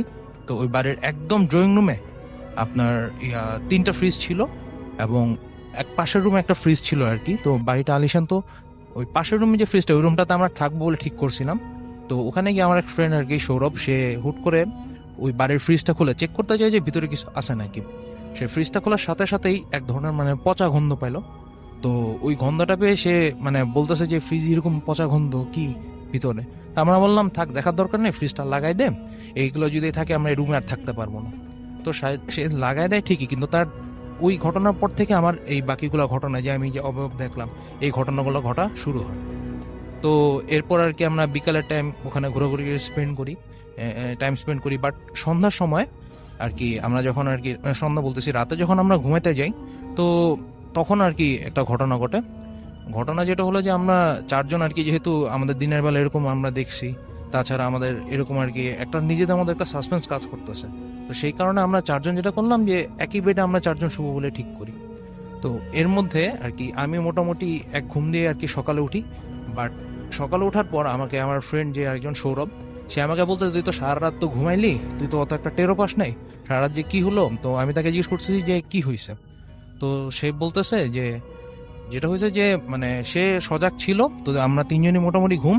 তো হুট করে আমাদের মধ্যে সাব্বির, যে ছেলেটা সবচেয়ে বেশি ভয় পেয়েছিল, সে ঘুমের মধ্যে আর কি উঠে গেছে। উঠে গিয়ে সে বলতেছে যে চল এখন বেড়ে যাই, ছাদে যাই। কিন্তু যে ছেলে ভয়ের কারণে, সে পাশে বাথরুম ছিল, বাথরুমে যেতে ভয় পাচ্ছিল, সে বলতেছে যে না বের হই। তো সৌরভ বুঝলো যে এখানে একটা ঝামেলা, তো তাকে কতক্ষণ ঠেলা টাক্কা দিল। একটু পর তার হুশ আসলো। হুশ আসার পর সে বলতেছে কিরে তুই আমাকে ঘুমের মধ্যে ঝাঁকাচ্ছিস, কারণ কি? কিন্তু সে কিন্তু মানে তখন দাঁড়ানো অবস্থায়। তো তখন মানে তাকে কিছু বলতে যাবে, তখন পাশে যে আরেকজন শাকিল ছিল, তখন ও দেখি মানে কোনো কিছু না বলে ও দাঁড়ায় গেছে, এবং ও দাঁড়ায় কাউকে কিছু না বলে সে হাঁটা বাইরের দিকে। তো আমরা তখন আর কি মানে আমরা বলতে তখন সৌরভ আর ওই সাব্বির, তারা দুজন সজাগ ছিল। তারা আর কি ওই শাকিলকে ধরে কতক্ষণ মানে শোয়ানোর চেষ্টা করে, তাকে জাস্ট ঠেলা ধাক্কা দিতে, তারও ঘুম ভাঙে। কিন্তু সেও বলে যে কিরে তোরা আমার সাথে এমন করতেছিস। তো এখন আমি ছিলাম ঘুমে, তো তখন ওদের 3জনের মধ্যে ওই 2জনকে ধরছে, এখন আমি ঘুম। তো হুট করে যেটা তখন তারা 3জন দেখে যে আমি বলে ঘুমের মধ্যে আর কি হাত পা নাড়ানো শুরু করে দিই, কথা বলতেছি যে ছেড়ে দে এরকম টাইপের। বাট অ্যাকচুয়ালি আমার এই টাইপের কোনো কিছু মনে নেই। বাট তারা বললো যে আমি টোটালি এমন করছি। তো এমন করতেছি দেখে তারা 3জন মিলে আমার গায়ে হাত দেয়, এবং আমি বলে সাথে সাথে এরকম করা বন্ধ করে দিই, এবং তারা আমাকে ডেকে তুলে। বাট আমি এই জিনিসটা মনে করতে পারি না যে আমাকে ডেকে তুলছে কিনা, আমি একটু কথা বলে আবার ঘুমাই গিয়ে। ঠিক আছে, তো এটা ছিল আর কি সেদিন রাতের ঘটনা। তো পরদিনে সকালবেলা যখন আর কি আমরা আর কি মানে এরকম ঘটনা হইলো, আমরা বলতেছি যে একজনকে তোরা কি মানে এরকম দেখছিস, যে সবচেয়ে বেশি ভয় পাইছে তাকে বলতে তুই কি কিছু দেখছিস নাকি? সে বলতেছে হ্যাঁ আমি একটা স্বপ্ন দেখছি। বলে যে স্বপ্নে কি দেখছিস? তো সে বলতেছে যে মুরব্বি করে একজন বৃদ্ধ, যে দাদু আসছিল দেখছিলাম আমি, সেই দাদু সবার গায়ে হাত দিয়ে দিয়ে বলতেছে যে তোমাদের এখানে আসা ঠিক হয় না, তোমরা চলে যাও, এটা বলতেছে। তো আমরা আর কি সেই ঘটনা শোনার পর আমরা সেদিন সারাদিন আর তেমন ওয়েট করিনি। তো আমরা দুপুরের টাইম যখন আমরা বেরোতে যাই, তখন আর কি নিচে আমাদের দাদু ছিল। তো উনি বলতেছে এসে যে মানে মানে যে ভয় পাইছে সবচেয়ে, তাকে বলতেছে যে কি তোমাকে রাতে ধরছে না। তো এখানে আমাদের 4জনের মধ্যে যে কাউকে বলতে পারতো, কিন্তু ওকে বলতেছে এই জন্য মানে দেখে মনে হচ্ছে, তখন দাদু তাকে বলতেছে এগুলো ব্যাপার না, আমাদের এখানে এরকম হয়, আমরা কম বেশি দেখি, এটা কোনো অসুবিধা নেই। তো এখানে আমার যেটা বলার যে দাদাকে আমরা দেখছি, সেই দাদা হলো আমার একটু দূর সম্পর্কে, এবং ওনারা 3 ভাই ছিল। এবং ওনাদের এখানে ট্র্যাজেডি যেটা হলো যে উনি সবার বড় ছিল, ওনার যে সবচেয়ে ছোট ভাই, ওনার ছিল বাড়ি, উনি ওই জায়গায় একটা আলিশান বাড়ি বানাইছে। বাট কেউ ওই বাড়িতে থাকে না। ওনার মেজো ভাই ওখানে নিচতলায় আর কি ওখানে থাকতো, এখন মোটামুটি আর কি মানে মেজো দাদা উনি অন্য আরেক জায়গায় থাকে। তো যে বড় দাদা ছিল উনি মূলত থাকতো। তো যে ঘটনাটা হয়েছে যে বড় দাদা একটা ট্র্যাজেডিতে মারা যায়, তাও অলমোস্ট 4 বছর আগে। যেটা ছিল যে ওনার টাকা পয়সার অভাব ছিল প্রচন্ড। তো উনি যেটা হয় যে একটা টাইমে আপনার একটা জায়গায় ধার করতে যায় এবং উনি ধারটা করতে পারেনি। তো সেই কারণে উনি একটা কষ্ট নিয়ে সে আর কি মারা যায়। এখন আমরা সবাই এটা ধরে নেই যে উনি এভাবে মারা যায়। তো তারপর থেকে ওই বাড়িতে আমরা কেউ আর থাকি না। আমি অলমোস্ট 7 বছর পর গেছি, বাট লাস্ট টাইম ওই বাড়িতে যারা থাকছে তারা অলমোস্ট 4 বছর আগে আর কি। তারপর কি আমরাই ফার্স্ট ওখানে ছিলাম।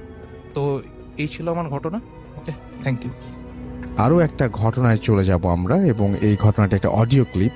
চলুন শুনে আসি অডিও ক্লিপটি। আশা করছি এই অডিও ক্লিপটিও আপনাদেরকে অনেক অনেক আনন্দ দেবে। চলুন শুনে আসি। আসসালামু আলাইকুম রাসেল ভাই, আমি শেখ মোহাম্মদ রুবাইল হোসাইন, রাজবাড়ী জেলা, থানা রাজবাড়ী সদর, ইউনিয়ন খানখানাপুর, গ্রাম বালিয়াচর। তো আমি সিঙ্গাপুর থাকার কারণে আমার এই ঘটনাটি আমি স্টুডিওতে এসে শেয়ার করতে পারলাম না, তাই ভয়েস SMS করে পাঠিয়ে দিলাম। যদি আমার ঘটনাটি ভালো লাগে শেয়ার করবেন। আর এই ঘটনাটি একটি বাস্তব ঘটনা। আর আমি জিজ্ঞাসা করবো না আপনি কেমন আছেন, কারণ আমি জানি আপনি সবসময় ভালোর দলেই থাকেন। আর আমি 2010 সাল থেকে ভূত প্রেমের সাথে ছিলাম। আর দেরি না করে আমি আমার ঘটনায় চলে যাচ্ছি। তো ঘটনাটি ঘটে আমার মামার সাথে, আর ঘটনাটি শুনেছি আমার মায়ের কাছ থেকে, এবং ঘটনাটি আমি সত্যতা যাচাই করেছি আমার মামার কাছ থেকে। ঘটনাটি সত্য, এবং ঘটনাটি 1980-81 সালের দিকে। তো ঘটনাটি ঘটে আমার নানার বাড়িতেই। তো ঘটনাটি বলার আগেই আমি জায়গার বর্ণনাটা দিয়ে দিই। ঘটনাটি হচ্ছে আমার নানা বাড়ির সাথেই।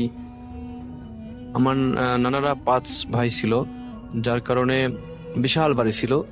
সেই বাড়ির সাথেই অর্থাৎ বাড়ির পূর্ব দিকেই ছিল বিশাল একটা দিঘি নানাদের, আর দিঘির পরেই ছিল বিল, এবং সেই পুকুরের দক্ষিণ পাশে ছিল বিশাল ফাঁকা মাঠ, আর পশ্চিম পাশে ছিল গ্রাম।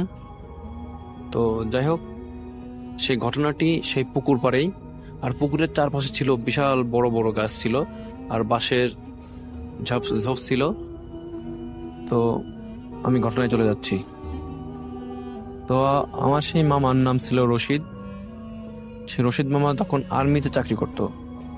তো মামা 2 মাসের ছুটিতে, গ্রীষ্মের ছুটিতে বাড়িতে আসে। তো বাড়িতে এসে উনি দেখে প্রচন্ড গরম থাকার কারণে উনি রাত্রে ঘরের বাইরে চলে যায়। রাত তখন 12টা কি 12:30 হবে এরকম। তো পুকুর পাড়ে গিয়ে উনি পুকুরের পাশে বসে বাতাস খাচ্ছিল, আর গুনগুন করে মনের আনন্দে গান গাচ্ছিল। তো এরকম কিছুক্ষণ পরে উনি পিছন থেকে ওনার চাচার কণ্ঠে কে যেন ডাকছে, যে মামার নাম ধরে, যে এ রশিদ নাকি, কি করে সেখানে? তো মামা তো শুনে বুঝতে পারছে যে আমার চাচার কণ্ঠ। তো যে হ্যাঁ চাচা আমি। তো বলতেছে যে কি করি সেখানে? সেই তো গরম পড়ছে, তো এই জন্য এখানে বসে আছে। তো আমার নানা বলতেছে আমিও তো গরম পড়ার কারণে এই বাইরে আসলাম, তো চল দুজনে হেঁটে আসি। তো কোথায় যাবেন? তো বলতেছে যে সেই মাঠের মধ্যে দিয়ে চল হেঁটে আসি।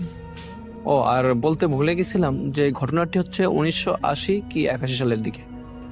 তো আমাদের সেই দুজন সে কথা মতোই মামা আর নানা দুজন সেই মাঠের দিকে হাঁটতে শুরু করলো। তো বলে রাখি যে সেই মাঠকে কেন্দ্র করে অনেক ঘটনা ঘটছে।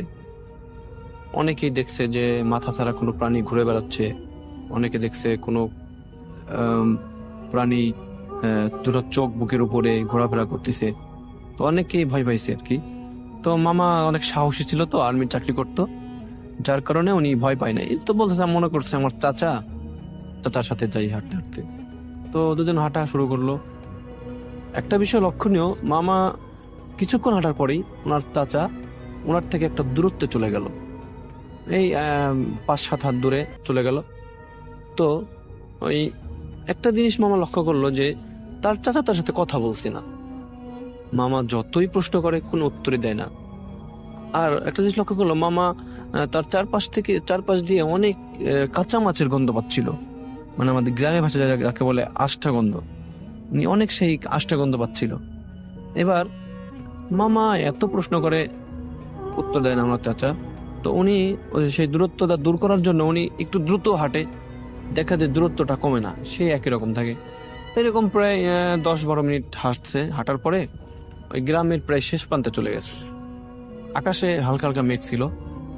তো কিছুক্ষণ পরে মেঘটা সরে চাঁদটা ওঠার পরে তো মামা হালকা হালকা চাঁদের আলোতে দেখে যে সেই জিনিসটা শূন্যের উপরে হাঁটতেছে। মামা তো এটা দেখে খুব ভয় পেয়েছে। মামা খুব সাহসী ছিল, যেহেতু আর্মি চাকরি করতো। তারপরে উনি ভয় পেয়েছে যে জিনিসটা তো আমার চাচা না, এটা তো অন্য খারাপ কোনো জিনিস, এটা তোমার ক্ষতি করার জন্য এখানে নিয়ে আসছে। তো যখনই মা মনে মনে চিন্তা করলো যে এখন তো আর কোনো উপায় নাই, উনি মনে মনে চিন্তা করছে যে আমি পিছনের দিকে ঘুরেই বাড়ির দিকে দৌড় দেব। তো উনি যখনই পিছনের দিকে ঘুরছে, জিনিসটা সে খপ করে ওনার হাতটা ধরে ফেলছে। ধরার পরে মামা বলতেছে যে আমার হাতটা যখন ধরছে, আমার মনে হচ্ছে কি আমার হাতের মধ্যে কেউ খেজুর গাছের বড় বড় কাঁটা ঢুকাই দিছে, অথবা অন্য বড় বড় কোনো গাছের কাঁটা ঢুকাই দিছে। আর আমার মনে হচ্ছে কি কেউ ঘি যদি হাতে পায়ে মেখে কেউ ধরে, শরীরে হাত দিলে, অথবা পাম অয়েল ধরে কেউ যদি ধরে, সেই রকম পিচ্ছিল। আর এত দুর্গন্ধ লাগতেছে, কাঁচা মাছের গন্ধ আমি সহ্য করতে পারতেছি না। তো সেই মুহূর্তে মামা বলতেছে এখন আমি কি করব। তো আমি ছোটার জন্য চেষ্টা করতেছি, যে জিনিসটা আমাকে মাটির সাথে চিপে ধরতেছে। চিপে ধরার সময় আমি এবার লক্ষ্য করে দেখি যে জিনিসটার আমার চাচা না, সেটা চেহারা পরিবর্তন হয়ে গেছে। সেটার কোনো মাথা নাই, শুধু বুকের দুই পাশে বড় বড় চোখ, লাল চোখ আমার দিকে তাকিয়ে আছে, মনে হচ্ছে যে আমাকে এখন মেরে ফেলবে। আর এত দুর্গন্ধ, পচা মাছের গন্ধ। তো আমি যতই চেষ্টা করতেছি, ধস্তাধস্তি শুরু করছি ছোটার জন্য, জিনিসটা আমাকে তত চেপে ধরতেছে।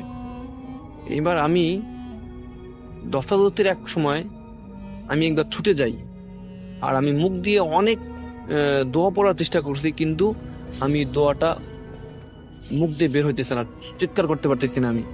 আমি ছুটছি, কিন্তু জিনিসটা আবার আমাকে ধরছে। ধরার পরে তো আমি দেখি কি, এবার ভালো করে পায়ের দিকে তাকাই।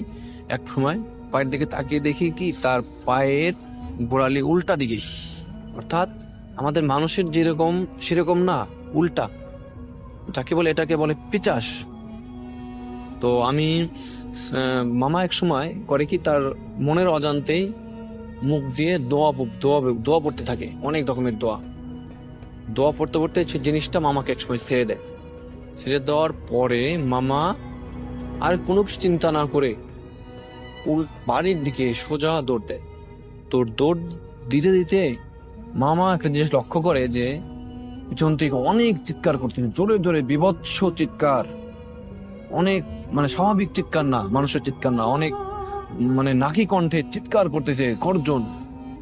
আর চারপাশ দিয়ে অনেক মাছের গন্ধ, পচা মাছের দুর্গন্ধ, কাঁচা মাছের দুর্গন্ধ মামার নাকে ভেসে আসছে। তো মামা এক সময় দৌড়াতে প্রায় 8-10 মিনিট দৌড়াতে তার বাড়ির কাছাকাছি এলাকায় ঢুকে গেছে। তো সেখানে থেকে আর মামা পিছনের দিকে তাকিয়ে দেখে কি সে জিনিস টান নাই, এবং দূরে থেকে মনে হচ্ছে একটা অববের মতো বলতেছে, চিৎকার করে বলতেছে, আজকে তুই বেঁচে গেলি, তুই তোর মায়ের বুকের দুধ খাইছিলি, সেই দুধটা অনেক শক্তিশালী ছিল, যার কারণে আজকে বেঁচে গেলি। এরপর যদি তোকে কোনোদিন ধরতে পারি, তোকে রাস্ত রাখবো না। তো এই কথা শুনে মামা তো প্রচন্ড ভয় পাইছে, যতই সাহসী হোক। উনি দৌড়ায় বাড়ির ভিতরে ঢুকে গেছে। ঢোকার পরে উনি দরজার সামনে গিয়ে জ্ঞান হারিয়ে ফেলছে। তো ওনার পড়ার শব্দে বাড়ির সবাই উঠে গেছে, ঘুম থেকে উঠে পরে দেখে যে আমার সেই রশিদ মামা। পরে সবাই ওনাকে ধরাধরি করে বাড়ির ভিতরে ঘরে নিয়ে যায়। ঘরে নিয়ে ওই রাত্রে ওনার আর জ্ঞান ফেরে না। তো পরের দিনে সকালে ওনার জ্ঞান ফেরার পরে ঘটনাটি সবার সাথে শেয়ার করে যে এরকম আমার চাচার চেহারা মতো একটা লোক আমাকে নিয়ে এই মাঠের মাঝখানে নিয়ে গেছে। তো এই ছিল ঘটনা। পরে এক হুজুরের কাছে মামাকে নিয়ে যাওয়া হয়। তো হুজুর বলে যে একটা পিশাচ মামাকে আক্রমণ করছিল। তো সেই হুজুর মামাকে একটা তাবিজ দেয় এবং আরো পানি টানি খাইতে দেয় অনেক। তারপরে মামা সুস্থ হয়ে যায়। তো আমার মামা এখনো বেঁচে আছে। আমি ঘটনাটা মামার কাছ থেকে এবং যাচাই করার জন্য আরেকবার মামার মুখ থেকে শুনছি আমি, ওটা বাস্তব। আমার মামা এখনো সুস্থ আছে আল্লাহর রহমতে। তো এই ছিল ঘটনা। আমার ঘটনা যদি ভালো লাগে শেয়ার করবেন। আমার কাছে আরো ঘটনা আছে। তো সেই বিলকে কেন্দ্র করে আমি সময় পেলে আবারও আপনাকে ভয়েস মেইলে পাঠাবো। আফনান ভাই সেকেন্ড ঘটনার জন্য অনেকে অপেক্ষা করছেন। এখন যে ঘটনাটি প্লে করব সেটি হচ্ছে আফনান ভাইয়ের সাথে, মানে আফনান ভাইয়ের শেয়ার করা একটি ঘটনা। আশা করছি যে এই ঘটনাটি আপনাদের ভালো লাগবে। তো আমি প্লে করব সেই ঘটনাটি এবং আশা করছি যে এই ঘটনাটিও আপনাদের ভালো লাগবে। চলুন শুনে আসি। প্রিয় লিসেনার্স, আসসালামু আলাইকুম। আমি আফনান, আশা করি সবাই ভালো আছেন, সুস্থ আছেন। আমাদের এবারের ঘটনাটি দিয়েছেন রাকিবুল হাসান তানিম। উনি বর্তমানে ঢাকার কেরানীগঞ্জে রয়েছেন, তবে ওনার দেশের বাড়ি পটুয়াখালী জেলার গলাচিপা উপজেলার চরকাজল ইউনিয়নের ছোট চরকাজল গ্রামে। ঘটনাটির সময়কাল 1960 কি 62, অনেক আগের ঘটনা। তো তখনকার সময় যারা এই ধান ভাঙাতে যেতেন তাদের এই যাত্রা পথটা কিন্তু এতটা মসৃণ ছিল, অনেক সময় লাগতো। তখন এই ধান ভাঙানোর মেশিন অনেক দূরে দূরে থাকতো, কোথাও বিদ্যুৎ নাই, সেখানে তেলে এই ধান ভাঙানোর মেশিনগুলো চলতো। অনেক দূরের গ্রাম থেকে মানুষজন নৌকা নিয়ে আসতে একদিন লাগে, ধান ভাঙাতে একদিন লাগে, আবার বাড়িতে ফিরতে একদিন লাগে। এরকম 3-4 দিনের সময় নিয়ে মানুষ বাড়ি থেকে বের হতো, যারা দূরের থেকে আর কি আসতো ধান ভাঙাতে। তো এই যে চরকাজল গ্রাম, মানে ছোট চরকাজল গ্রাম আর চরকাজল ইউনিয়ন, এখান থেকে এই গলাচিপা উপজেলায় ওই সময় 60-62 সালের দিকে, ওই সময়ের প্রেক্ষাপটে ওই ধান ভাঙিয়ে আনতে হলে প্রায় 3-4 দিন সময় লাগতো। ওখানে ধান তো শুধু যে একজন নিয়ে গেছে বিষয়টা এরকম না, অনেক দূরের গ্রাম থেকে লোকজন আসতো, সিরিয়াল থাকতো। রাত হয়ে গেলে তো আর ভাঙানো যেত না, সকালবেলা অপেক্ষা করতে হতো, এইভাবে সিরিয়াল আসতে সময় লাগতো। তো যাই হোক, অনেক সময় দেখা যেত যে কয়েকজন প্রতিবেশী মিলে একটি নৌকায় তাদের ধানগুলো উঠিয়ে ভাঙাতে নিয়ে যাচ্ছেন। তাতে করে কষ্টও কম হয়, কয়েকজন মিলে যদি যাওয়া যায়, গল্প করতে করতে যাওয়া যায়, নৌকা বাইতেও সুবিধা হয়, কারণ দীর্ঘ পথ তো নৌকা বাইতে হয় আর কি। এদিকে কি হয়, এই যে তানিম ভাইয়ের মামা ওই সময় ক্লাস 8-এ পড়তেন, ওনার মামার নাম হলো শাহজাহান মিয়া। ওই সময়ের প্রেক্ষাপটে কিন্তু এই ধরনের একদম অজপাড়াগায় ক্লাস 8 পর্যন্ত পড়া লোক কম পাওয়া যেত, হাতে গোনা কয়েকজন পাওয়া যেত আর কি। তাই এই শাহজাহান মিয়াকে নিয়ে সবাই খুব গর্ববোধ করতেন। শাহজাহান মিয়া মানে শাহজাহান মামা যিনি, উনি কোনো আবদার করলে পরিবারের সকলেই রাখার চেষ্টা করতেন।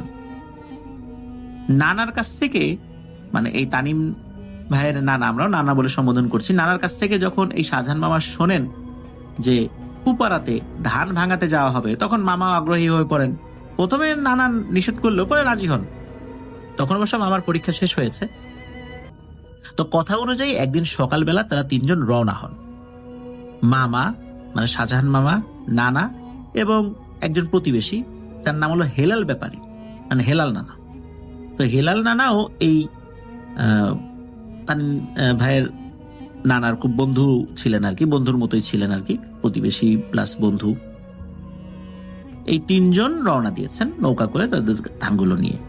যেতে যেতে প্রায় 1 দিনের মতো সময় লাগবে। তারা বিরতি দিয়ে বিভিন্ন জায়গায় একটু বিশ্রাম নিচ্ছিলেন, তারপরে একজন একজন করে নৌকা বাইছিলেন আর কি, ধারাবাহিকভাবে একজন বান আরেকজন বিশ্রাম নেন, এইভাবে আর কি। এভাবে প্রায় বিকেল হয়ে যখন সন্ধ্যা ঘনিয়ে আসছে, তখনও মাগরিবের আজান দেয় নাই, তখন তারা বড় নদী থেকে একটা খালের ভিতরে ছিলেন। তারা দেখতে পান একজন বৃদ্ধা মহিলা তাদেরকে হাত ইশারা দিয়ে নৌকা থামানোর জন্য ডাকছেন এবং তার কাছে যেতে বলছেন। দূর থেকেই তারা 3 জনই দেখতে পান যে ওই বৃদ্ধা মহিলার হাতে একটা পুটলি। দূর থেকে তার কথা শুনতে না পেলেও হাতের ইশারা দেখছেন। তখন এই হেলাল নানা এবং শাহজাহান মামা কোনো কিছু না ভেবেই নৌকা তীরের দিকে নিতে থাকেন। তখন নানা তাদেরকে বলেন যে নৌকা একেবারে তীরে ভেড়ানো যাবে না, কাছাকাছি নিয়ে চলো, যতটুকু দূরত্বে নিলে তার কথা আমরা বুঝতে পারি, তার কথা শুনতে পারি, এতটুকু দূরত্বের নৌকা রাখো।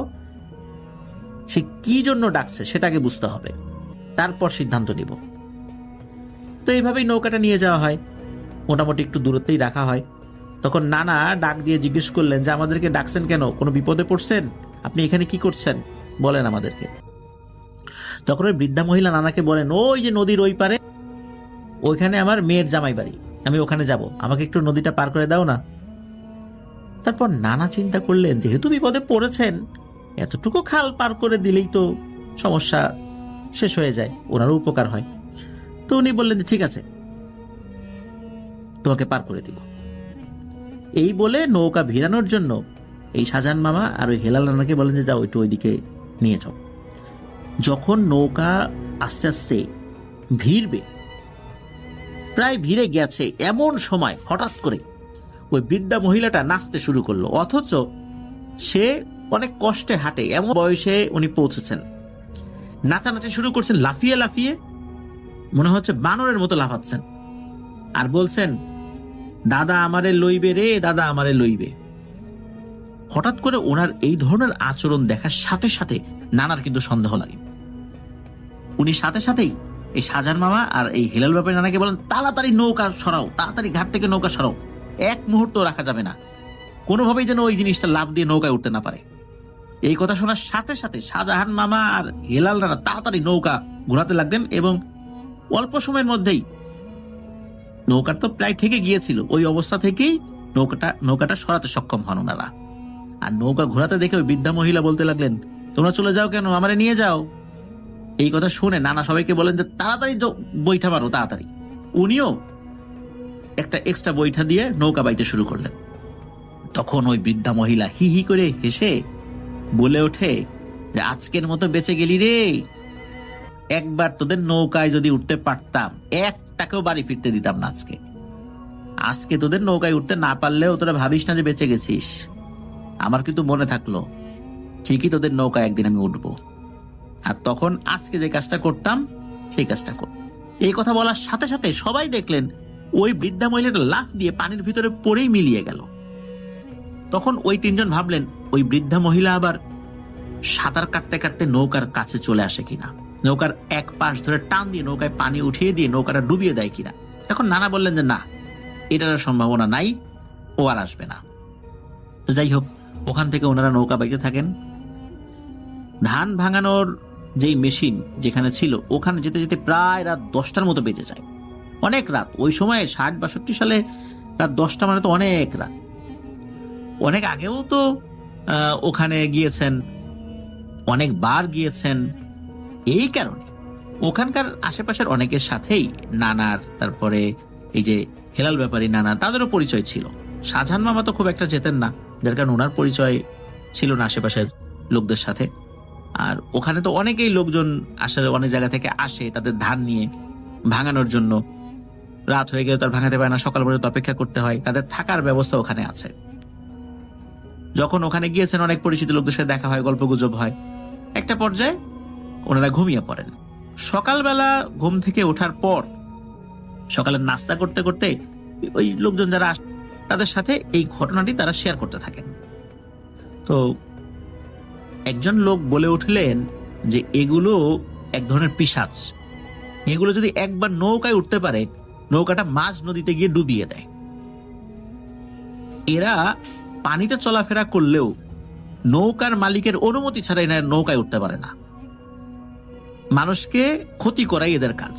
যাক, ভালো হয়েছে যে তোমরা এটাকে উঠাও নাই নৌকায়, আগে থাকতেই বুঝতে পেরেছো, আল্লাহ বাঁচাই দিছে আর কি। তো এই ধরনের কথা বলতে বলতে এর ভিতরে আরেকজন লোক বলে ওঠে যে এইখানে একজন কবিরাজ আছে যার নাম হলো প্রতাপ নারায়ণ তান্ত্রিক, খুব নাম করা এক তান্ত্রিক। সে এই টাইপের পিশাচদেরকে অনেকবার শায়েস্তা করেছে, এই বিষয়ে তার যথেষ্ট দক্ষতা রয়েছে।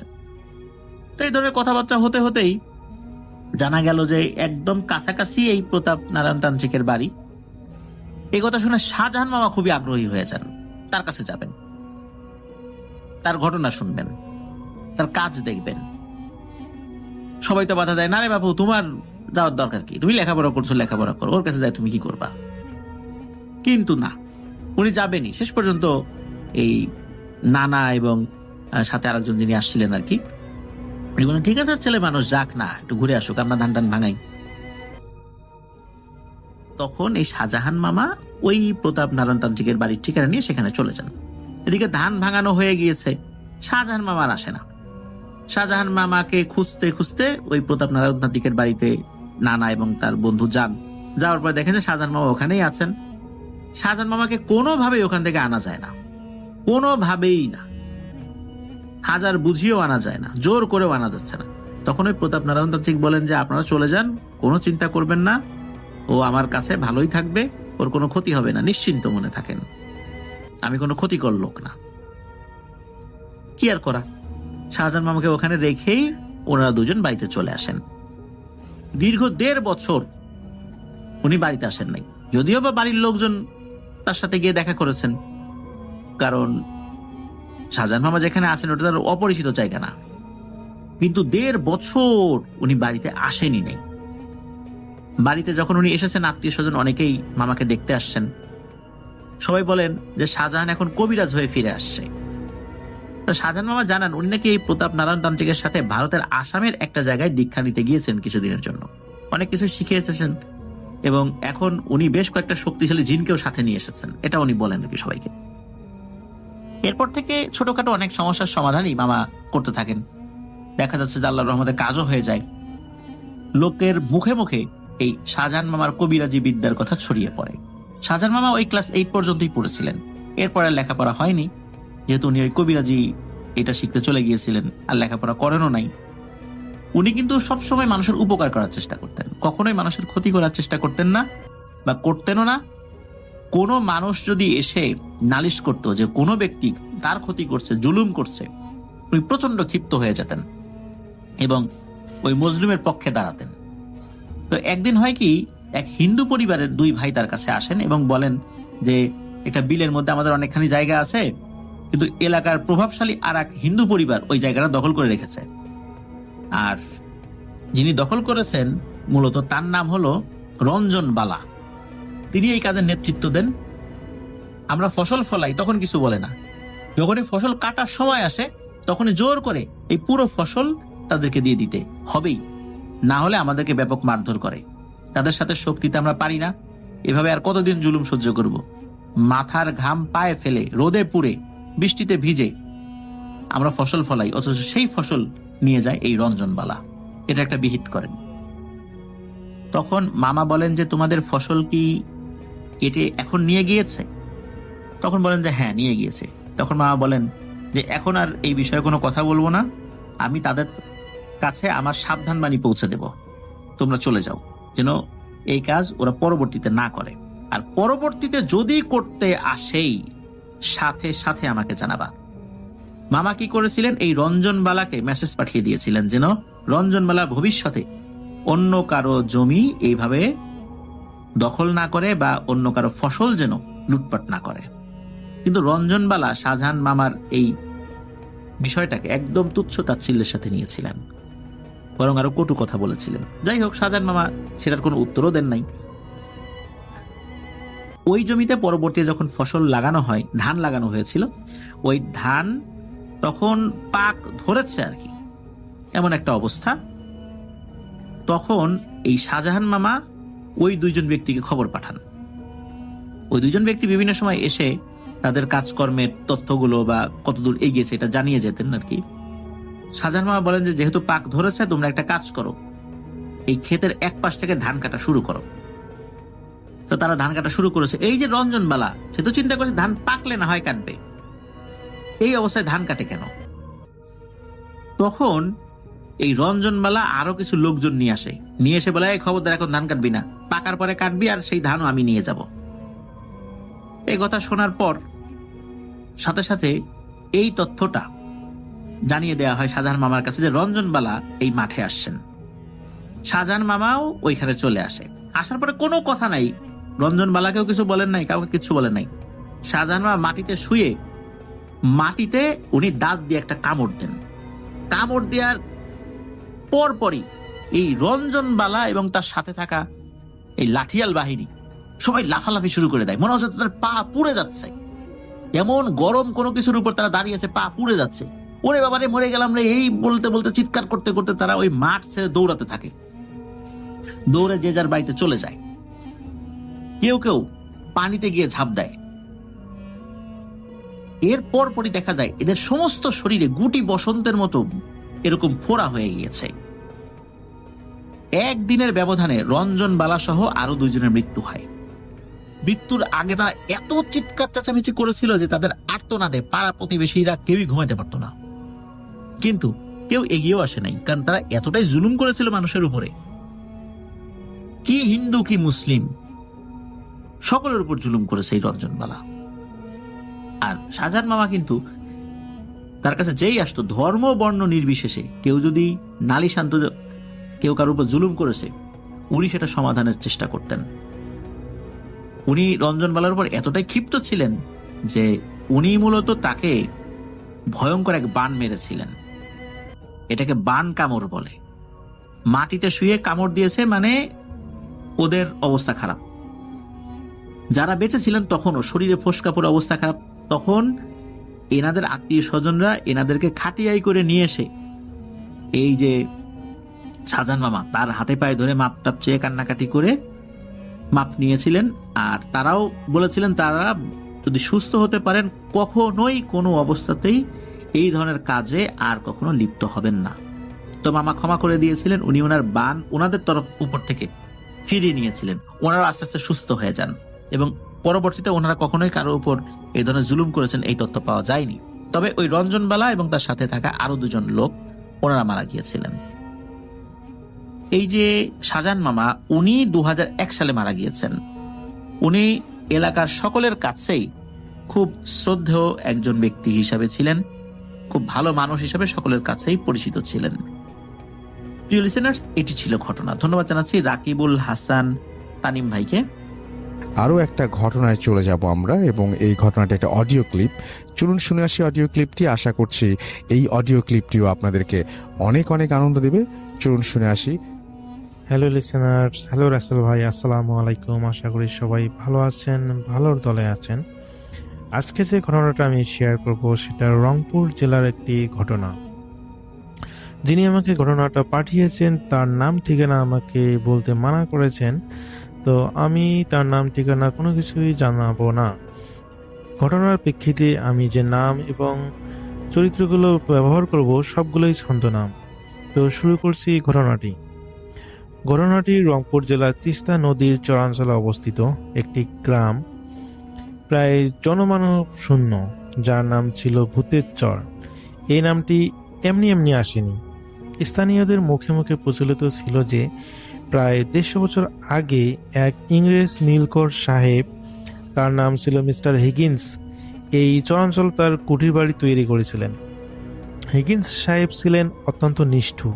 তিনি গ্রামের নিরীহ মানুষ ধরে এনে জোর করে নীল চাষ করাতেন।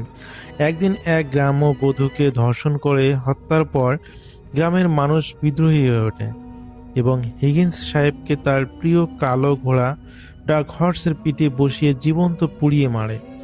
মরার আগে হিগিন্স সাহেব নাকি অভিশাপ দিয়েছিলেন যে এই চরের উপর দিয়ে যারা রাতে বেপরোয়া গতিতে যাবে, ডার্ক হর্স তাদের পিছু নেবে এবং তাদের গন্তব্য পৌঁছানোর আগেই তিস্তার গভীরে টেনে নিয়ে যাবে।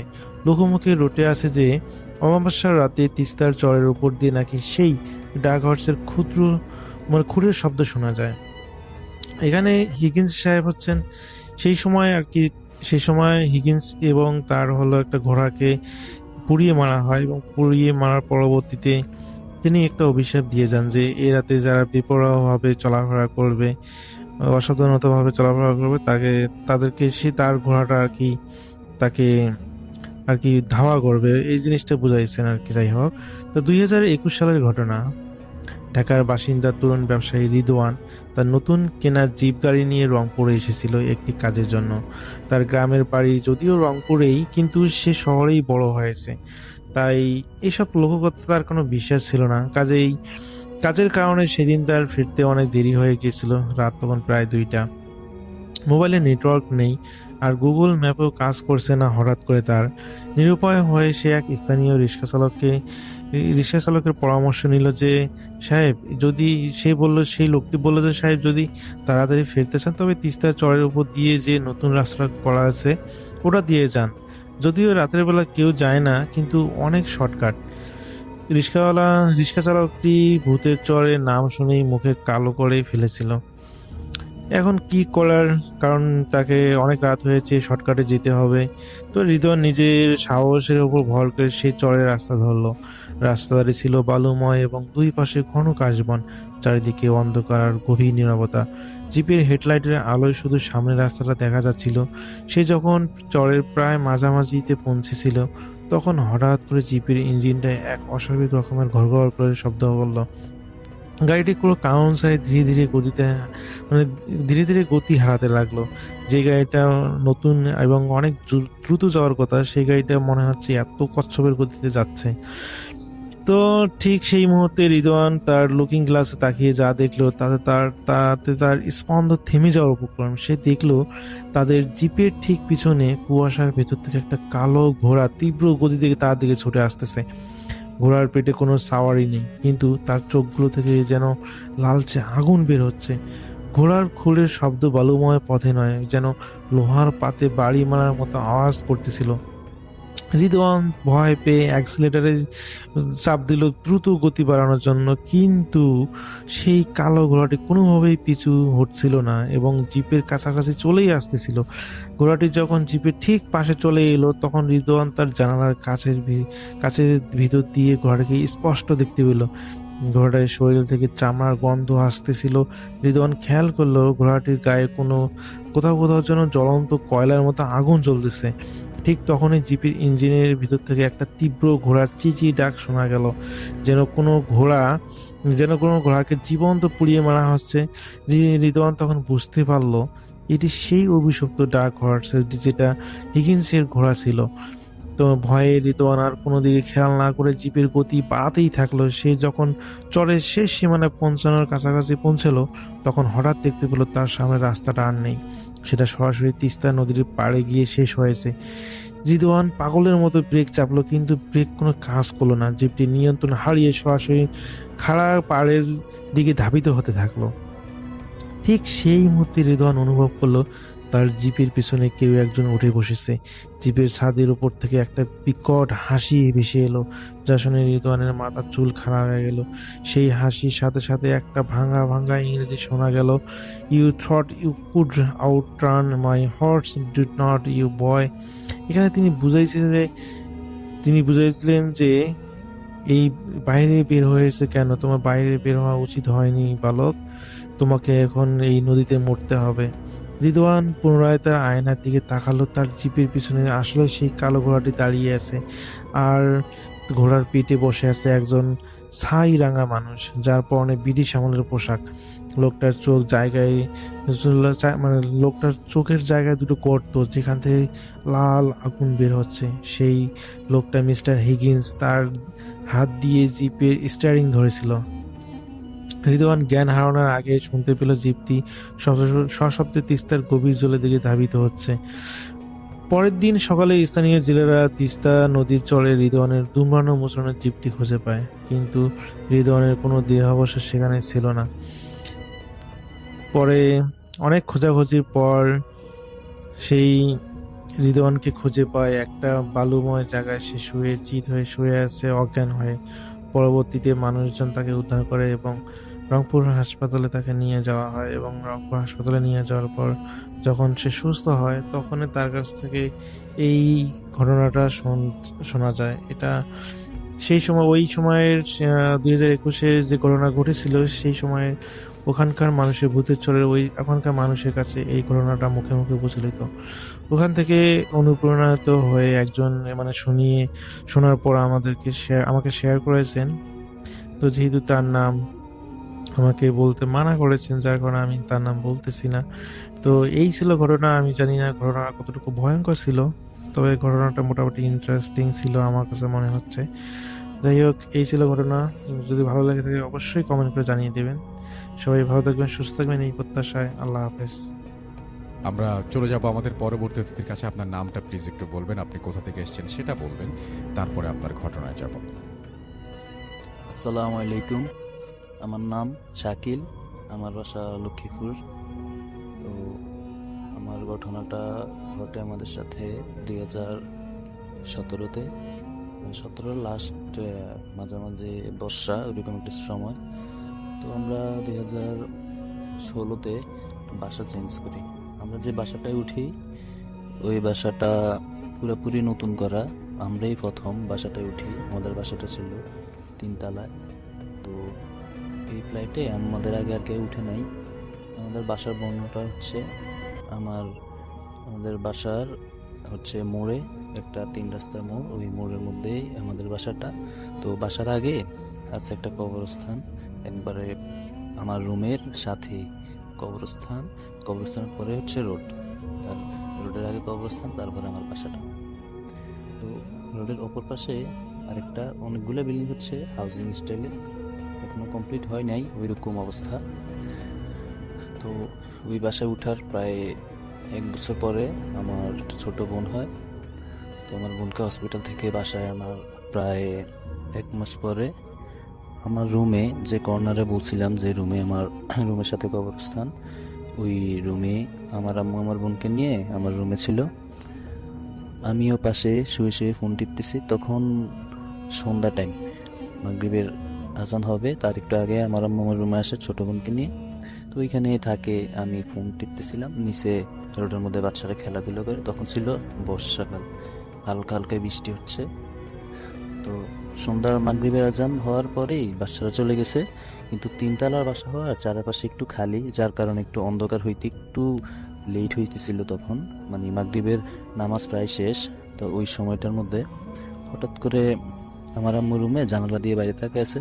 হঠাৎ করে আমাকে বলে, এই শাকিল দেখ, বিড়াল একটা কিভাবে তাকায় আছে। তো ওই বিড়ালটা ছিল রোডের অপর সাইডে একটা বাসা, হচ্ছে জাস্ট ছাদ ডালাই পর্যন্ত দেওয়া, কিন্তু ওয়াল উঠানো হয়নি। তো আমাদের বাসার ঠিক বরাবর রাস্তার অপর সাইডে ওইখানের মধ্যে বিড়ালটা বসে আছে, কালো, অনেক বড়। তো আমাকে দেখাইতেছিল, আমি উঠে দেখেছি বিড়ালটা অনেক ভয়ঙ্কর ভাবে আমাদের দিকে তাকায় আছে। আশেপাশে কেউ নাই। তো আম্মু মানে একটু ভয় পাইছে, আমি আর ওরকম ভয়টাই পাই নাই।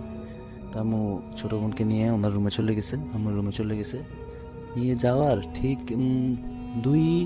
2 মিনিটও হবে না, তার মধ্যে আমাকে ডাকতেছে। তো আমি ফোন টিপতেছি, তো আমি ওনার ডাকটা শুনতেছিলাম না ঠিক মতো। তখন আমাকে ফোনেই কল দেয়। তো আমি ফোন দেখে আমি উঠে গেছি। উঠে গিয়ে বলি, কি হয়েছে? বলে, দিকে আয়। তো আমি রুমে ঢুকবো, তো আমার রুমের সাথেই হচ্ছে বারান্দা দরজাটা খোলা। আমি আমার রুমে পা দিয়ে 2 কদম রুমে ঢোকার পরে আমার চোখ পড়ে বারান্দার দরজার দিকে। তো আমি দরজার মধ্যে দেখি ওই বিড়ালটা, সেই বড় কালো বিড়ালটা মানে তাকায় আছে, আমাদের দিকে তাকায় আছে এক দৃষ্টিতে বসে। বিড়ালটার সাইজ অনেক বড়, নর্মাল বিড়াল থেকে প্রায় দ্বিগুণ। তো আমি ভয়ে এক লাফে খাটে উঠে যাই, আমার পাশে বসে যাই। বলি, আমি ওই বিড়াল এখানে আসলে কিভাবে? তো আমি বলে, হ্যাঁ সেটাই তো ছিল ওই বিড়ালটাই তো, ওই বিড়ালটা আমরা যে একটু আগে দেখলাম ওই সামনের বাসাটার ছাদে 3 তলায়। তো বলতেছি, হ্যাঁ, তো ওখানে আসলে কিভাবে? তো পরে আমরা ভয়ে সবাই খাটের মধ্যে বসেছি। পরে আম্মু বলে যে, আচ্ছা যা, বিড়ালটাকে আস্তে আস্তে তাড়াই দে, বাইরে কর। তো আমি তো ভয়ে নামতেছি না। তো পরে আম্মু ছোট বোনকে কোলে নিয়ে আমরা 3 জন একসাথে গিয়ে মেন দরজাটা খুলে আবার রুমে আসি। ওই রুমে আসি, বিড়ালটা তখনও বসেছিল। তো আমি একটা ফুলের ঝাড়ু, যে ঘর ঝাড়ু দিয়েছে, একটা ঝাড়ু নিয়েছি হাতে। ঝাড়ু নিয়ে আস্তে আস্তে বিড়ালটাকে হুস হুস করে বলে আস্তে আস্তে তাড়াইতেছিলাম। তো তাড়াইতে মানে বিড়ালটা হাঁটতেছে না। বিড়ালটাকে আস্তে আস্তে বাড়ি দিচ্ছি। বিড়ালটা একটু যায়, 2-4 কদম যায়, আবার পিছনে তাকায় আমাদের দিকে। তো আস্তে আস্তে বিড়ালটা হেঁটে হেঁটে দরজা দিয়ে বের হয়েছে। বের হওয়ার পর আমরা দরজাটা লাগাই দিই, তো বিড়ালটা চলে যায়। ওই দিন মানে আমরা সবাই অনেক বেশি ভয় পেয়েছি। ওই দিন রাতে আর আমি একা শুই নাই, আমি আমার আম্মুর সাথে শুয়েছি। আর আমাদের বাসাটার মধ্যে আগে থেকে একটু সমস্যা ছিল, যেহেতু আমার বাসার পাশে ছিল একটা কবরস্থান, আর ওইদিকে অত মানুষ টানুষ নাই। তো আমরা চিন্তা করে গেছিলাম যে এই বিড়ালটা 3 তলা, মাঝখানে কবরস্থান, তারপর হচ্ছে রাস্তার ওই পাশ থেকে এইখানে কেমন আসলো এই বিড়ালটা? তবে বিড়াল যে সাইজ, এই বিড়াল কোনোভাবে গ্রিল দিয়ে ঢুকতে পারবে না। তো এটা ভাবে আমরা ভয়ে মোটামুটি রাত্রে ওইখানে থাকি। এই একসাথে আমরা সবাই এক খাটে ঘুমাই, আর আলাদা আমি ঘুমাইতে পারি না ভয়ে। তো এইভাবে প্রায় ওই দিন যাওয়ার পরে পরের দিন আমি বাইর হই, ফ্রেন্ডদের সাথে আড্ডা টাড্ডা দিই। আমি আর ওইটা ভুলে যাই, ওইটার আমার মনে থাকে না। তো পরে 4-5 দিন পরে আমার ছোট বোনটা এর মধ্যে মানে অনেক কান্নাকাটি করতো, ওর কান্না কোনোভাবে থামানো যাইতো না। 4-5 দিন পরে ও মানে মোটামুটি চুপ হয়ে যায়, মানে ও শুধু তাকে থাকে, কোনো কথা বলে না। আর ও এত পরিমাণে সাদা হয়ে গেছিল, ও জন্মগতভাবে একটু সাদা ছিল, মানে আম্মুর মতো আমাদের মতোই সাদা ছিল। তো ও এত পরিমাণ সাদা হয়ে গেছে যে আম্মু ভয় পেয়ে গেছে। তো একটা রোগ হয় যে মানে শ্বেত বলে, আবার সাদা, আবার আম্মু সব ভাবছে যে আবার ওইরকম কিছু হয় নাই তো। তো আমরা একটা ডাক্তার দেখাই ওই পরের দিন। তো ডাক্তার দেখাই, ডাক্তার বলে যে কি সমস্যা বাচ্চা। পরে আমরা বলি যে ও এত সাদা কেন, মানে অনেক সাদা হয়ে গেছে ও এরকম। তো ডাক্তার দেখে হাসে, ডাক্তার বলে আসলে সাদা হওয়ার জন্য মানুষ তো কত গিনা ব্যবহার করে, ও আল্লাহকে দিছে, ওর জন্ম থেকেই তো সাদা, ও সাদা হয়েছে, আপনারা টেনশন করেন না, আর কোনো ওষুধ টষুধ কিছুই দেয় নাই। তো এইভাবে আরো 7-8 দিন চলে যায়। তো আমাদের বাসার একটু পরে আমার পুকুদের বাসা। তো একদিন পুপু আমাদের বাসায় আসার পরে পুপুকে দেখেই চমকে যায়, বলে ভাবি ও কিরকম লাগে কেন? তো আম্মু বলে কিরকম? বলে একটু কিরকম জানি লাগে, বাচ্চা তো এরকম হয় না, ও কিরকম ভাবে তাকায় আর ওর ফেসটা কিরকম জানে। তো তখন আম্মু বলে হ্যাঁ আসলে তো আমরা তো ডাক্তার দেখেছিলাম, ও ডাক্তার বলে যে ও জন্মগত এরকম সাদা। তো ও বলে না এরকম তো সাদা হয় না, আপনার কি ওকে রোদ দেন নাই?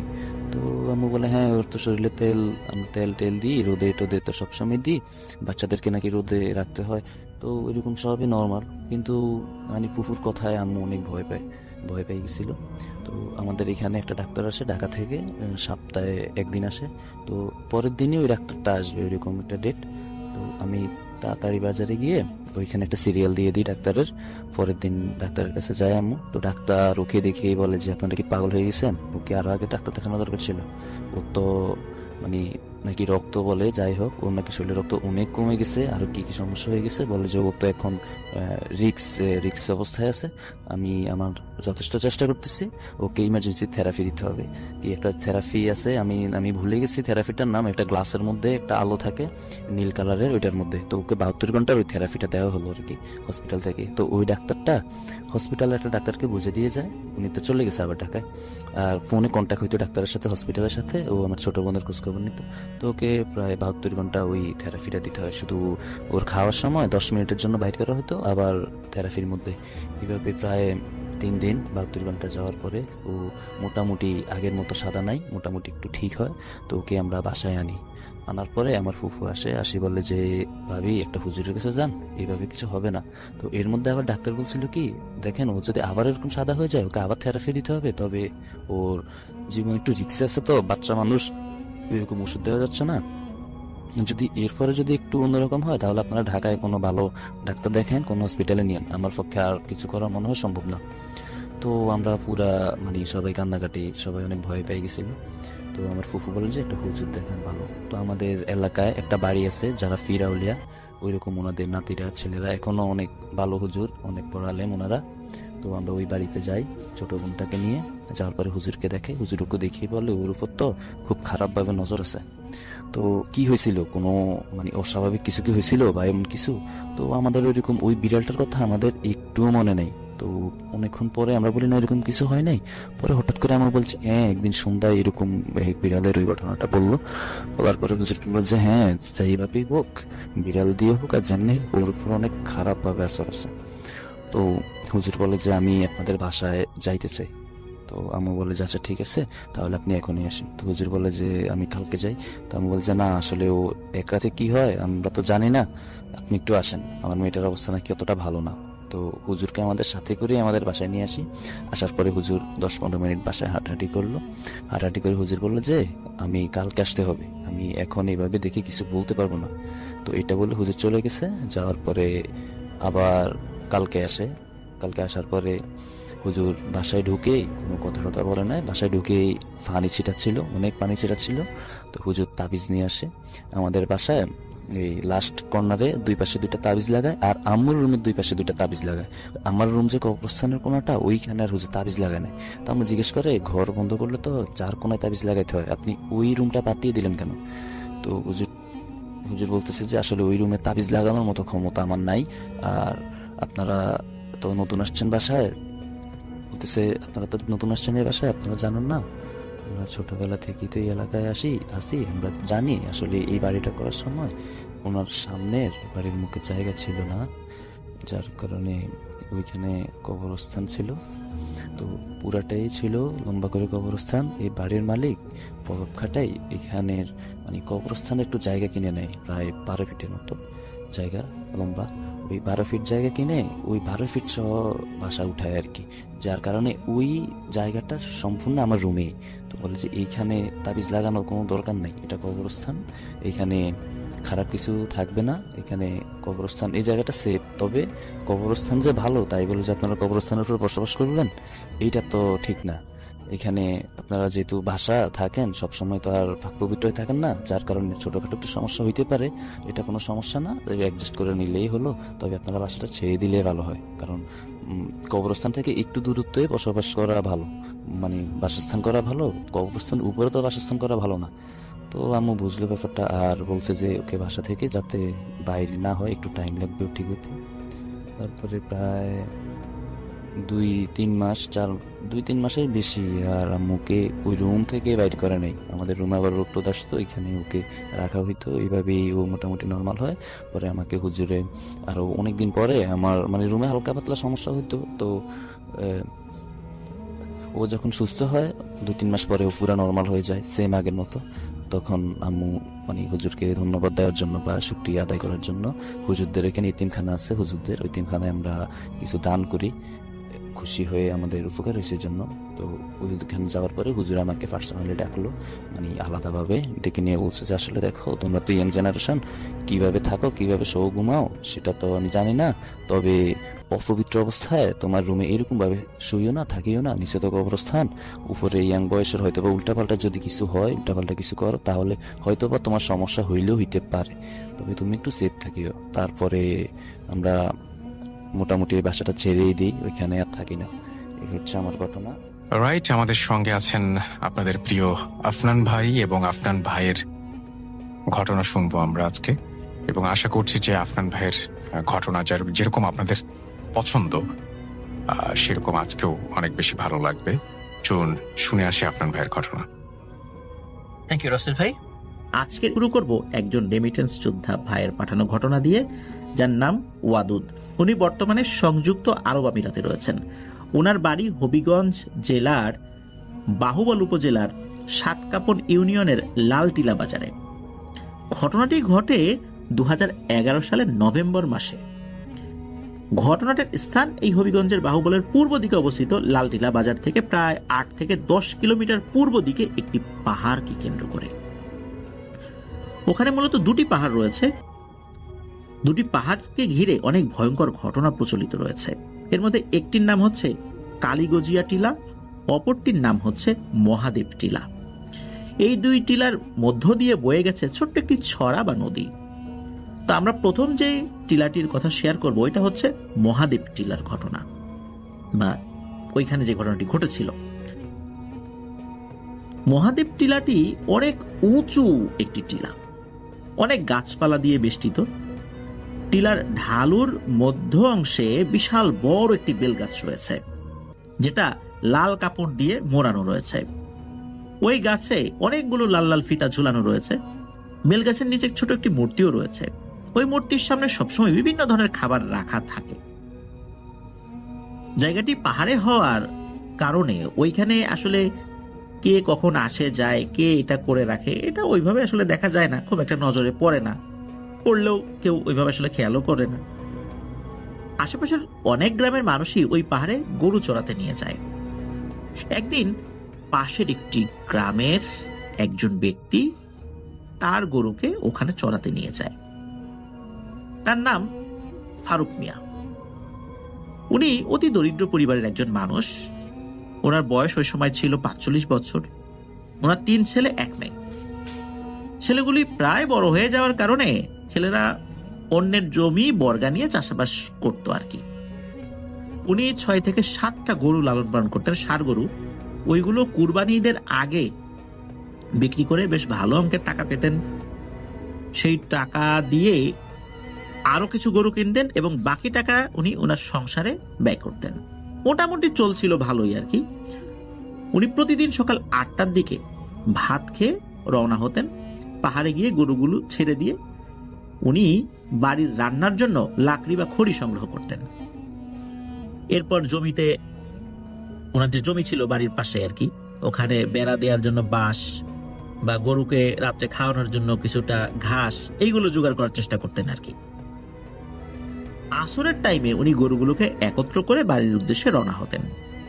সন্ধ্যার আগেই উনি বাড়িতে এসে গরুগুলোকে বেঁধে নিজে গোসল করে দুপুরের খাওয়া দাওয়া শেষ করে বিশ্রাম নিতেন।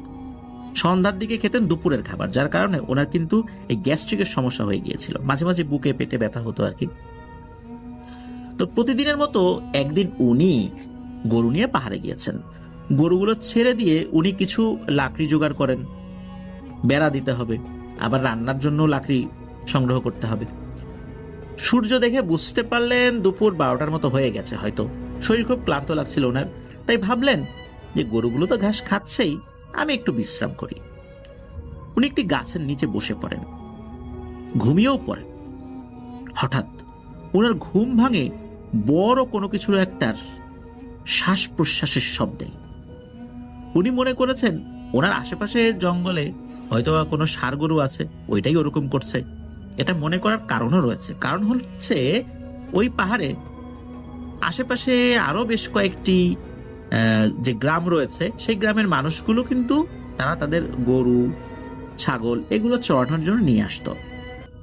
উনি ভেবেছিলেন হয়তোবা বড় কোনো ষাঁড় গরু এরকম করছে, যেটা অন্য কারো গরু। তো উনি যখন শোয়া অবস্থা থেকে উঠলেন দেখার জন্য যে আসলে এই শব্দটা কোথা থেকে আসছে, কারণ এমন জোরে শব্দটা আসছিল মনে হচ্ছে একদম ওনার কানের কাছে এসে কোনো ষাঁড় গরু এরকম শব্দ করছে। কিন্তু ওনার আশেপাশে তো ওরকম কোনো গরু ছিল না। উনি দূর থেকে একটা জিনিস দেখতে পান যে একটি বেল গাছ, ওই বেল গাছের নিচে বিশাল বড় কি যেন একটা প্রাণী দেখা যাচ্ছে।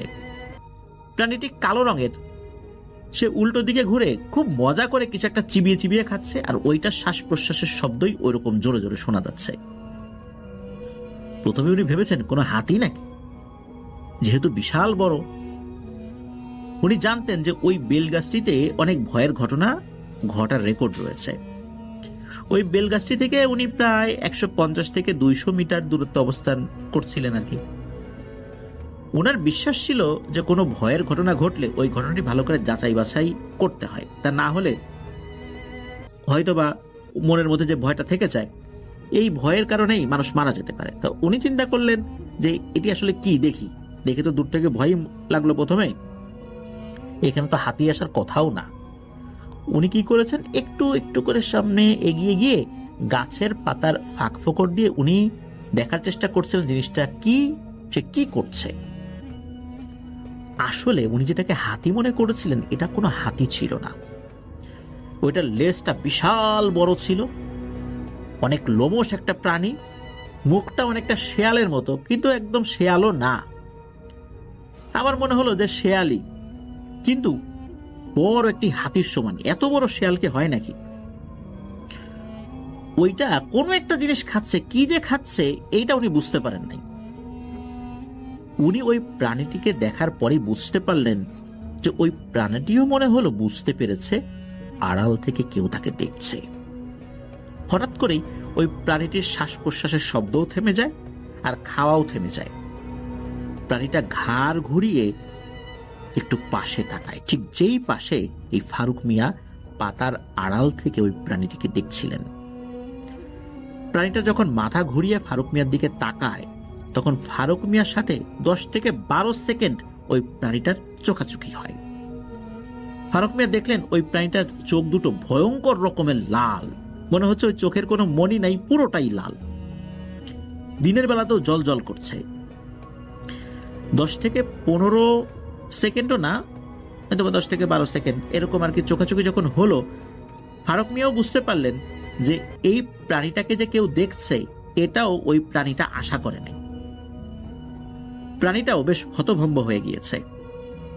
এরপর যেটা ঘটে সেটা হলো ওই প্রাণীটা এক লাফে ওই বেল গাছে উপরে উঠে গেল। এত বড় একটা প্রাণী এক লাফে উপরে উঠে গেল এবং মুহূর্তের মধ্যে সেটা বাতাসে মিলিয়ে গেল। উনি এই দৃশ্য দেখে সত্যি অনেক ভয় পান। ওনার শরীর নাড়াতে পারছিলেন না। উনি বুঝতে পারলেন ওনার পুরো শরীর ঝিনঝিন করছে। আমাদের শরীরের ভিতর দিয়ে যদি কোনো মৃদু ইলেকট্রিসিটি চলে যায়, কেমন ঝিনঝিন করে হালকা, ওই রকম। এবং ওনার শরীরটা প্যারালাইজড হয়ে যাওয়ার মতো অবস্থা হয়ে গেছে। উনি ওখানেই বসে রয়েছেন, নড়াচড়া করতে পারছেন না। প্রায় 10 থেকে 15 মিনিট পর ওনার পাশের গ্রামের একজন লোক গরু খোঁজার জন্য এদিকে আসছিল। তো ওনাকে ওই অবস্থাতে বসে থাকা দেখে ওই লোকটি দূর থেকে ডাকছে, ও ফারুক ভাই, ও ফারুক ভাই, কি হলো, ওখানে বসে আছো কেন? কিন্তু কোনো সারা শব্দ ওই লোকটা পাচ্ছিলেন না। তখন ওনার একটু সন্দেহ হয়, কি ব্যাপার, ফারুক ভাই তো এরকম না, ডাকলে উত্তর দেবেন, এটা কেমন কথা? আমাকে তো উনি চিনছেন, চোখ খুলে বসে আছেন। ওনার একটু সন্দেহ লাগে। চিন্তা করলেন যে ফারুক ভাইকে অসুস্থ হয়ে গেছেন নাকি, শরীর খারাপ লাগতেছে নাকি। তো উনি এগিয়ে যান এই ফারুক মিয়ার কাছে। কাছে গিয়ে ওনাকে ডাকাডাকি করছেন। দেখা গেল যে এই ফারুক মিয়া চোখের পাতা ফেলছেন, তাকিয়ে আছেন, কিন্তু উনি কথা বলতে পারছেন না, তবে শরীরটা নাড়ানোর চেষ্টা করছেন। এমত অবস্থায় ওই লোকটি এই ফারুক মিয়ার কাঁধে হাত দিয়ে একটু ঝাঁকুনি দেয়, দিয়ে বলে, যাও ফারুক ভাই, কি হয়েছে তোমার? এরপর এই যে ফারুক মিয়ার সেন্স ফেরত আসে, তখন উনি ওনার শরীরটাকে নাড়াতে পারেন।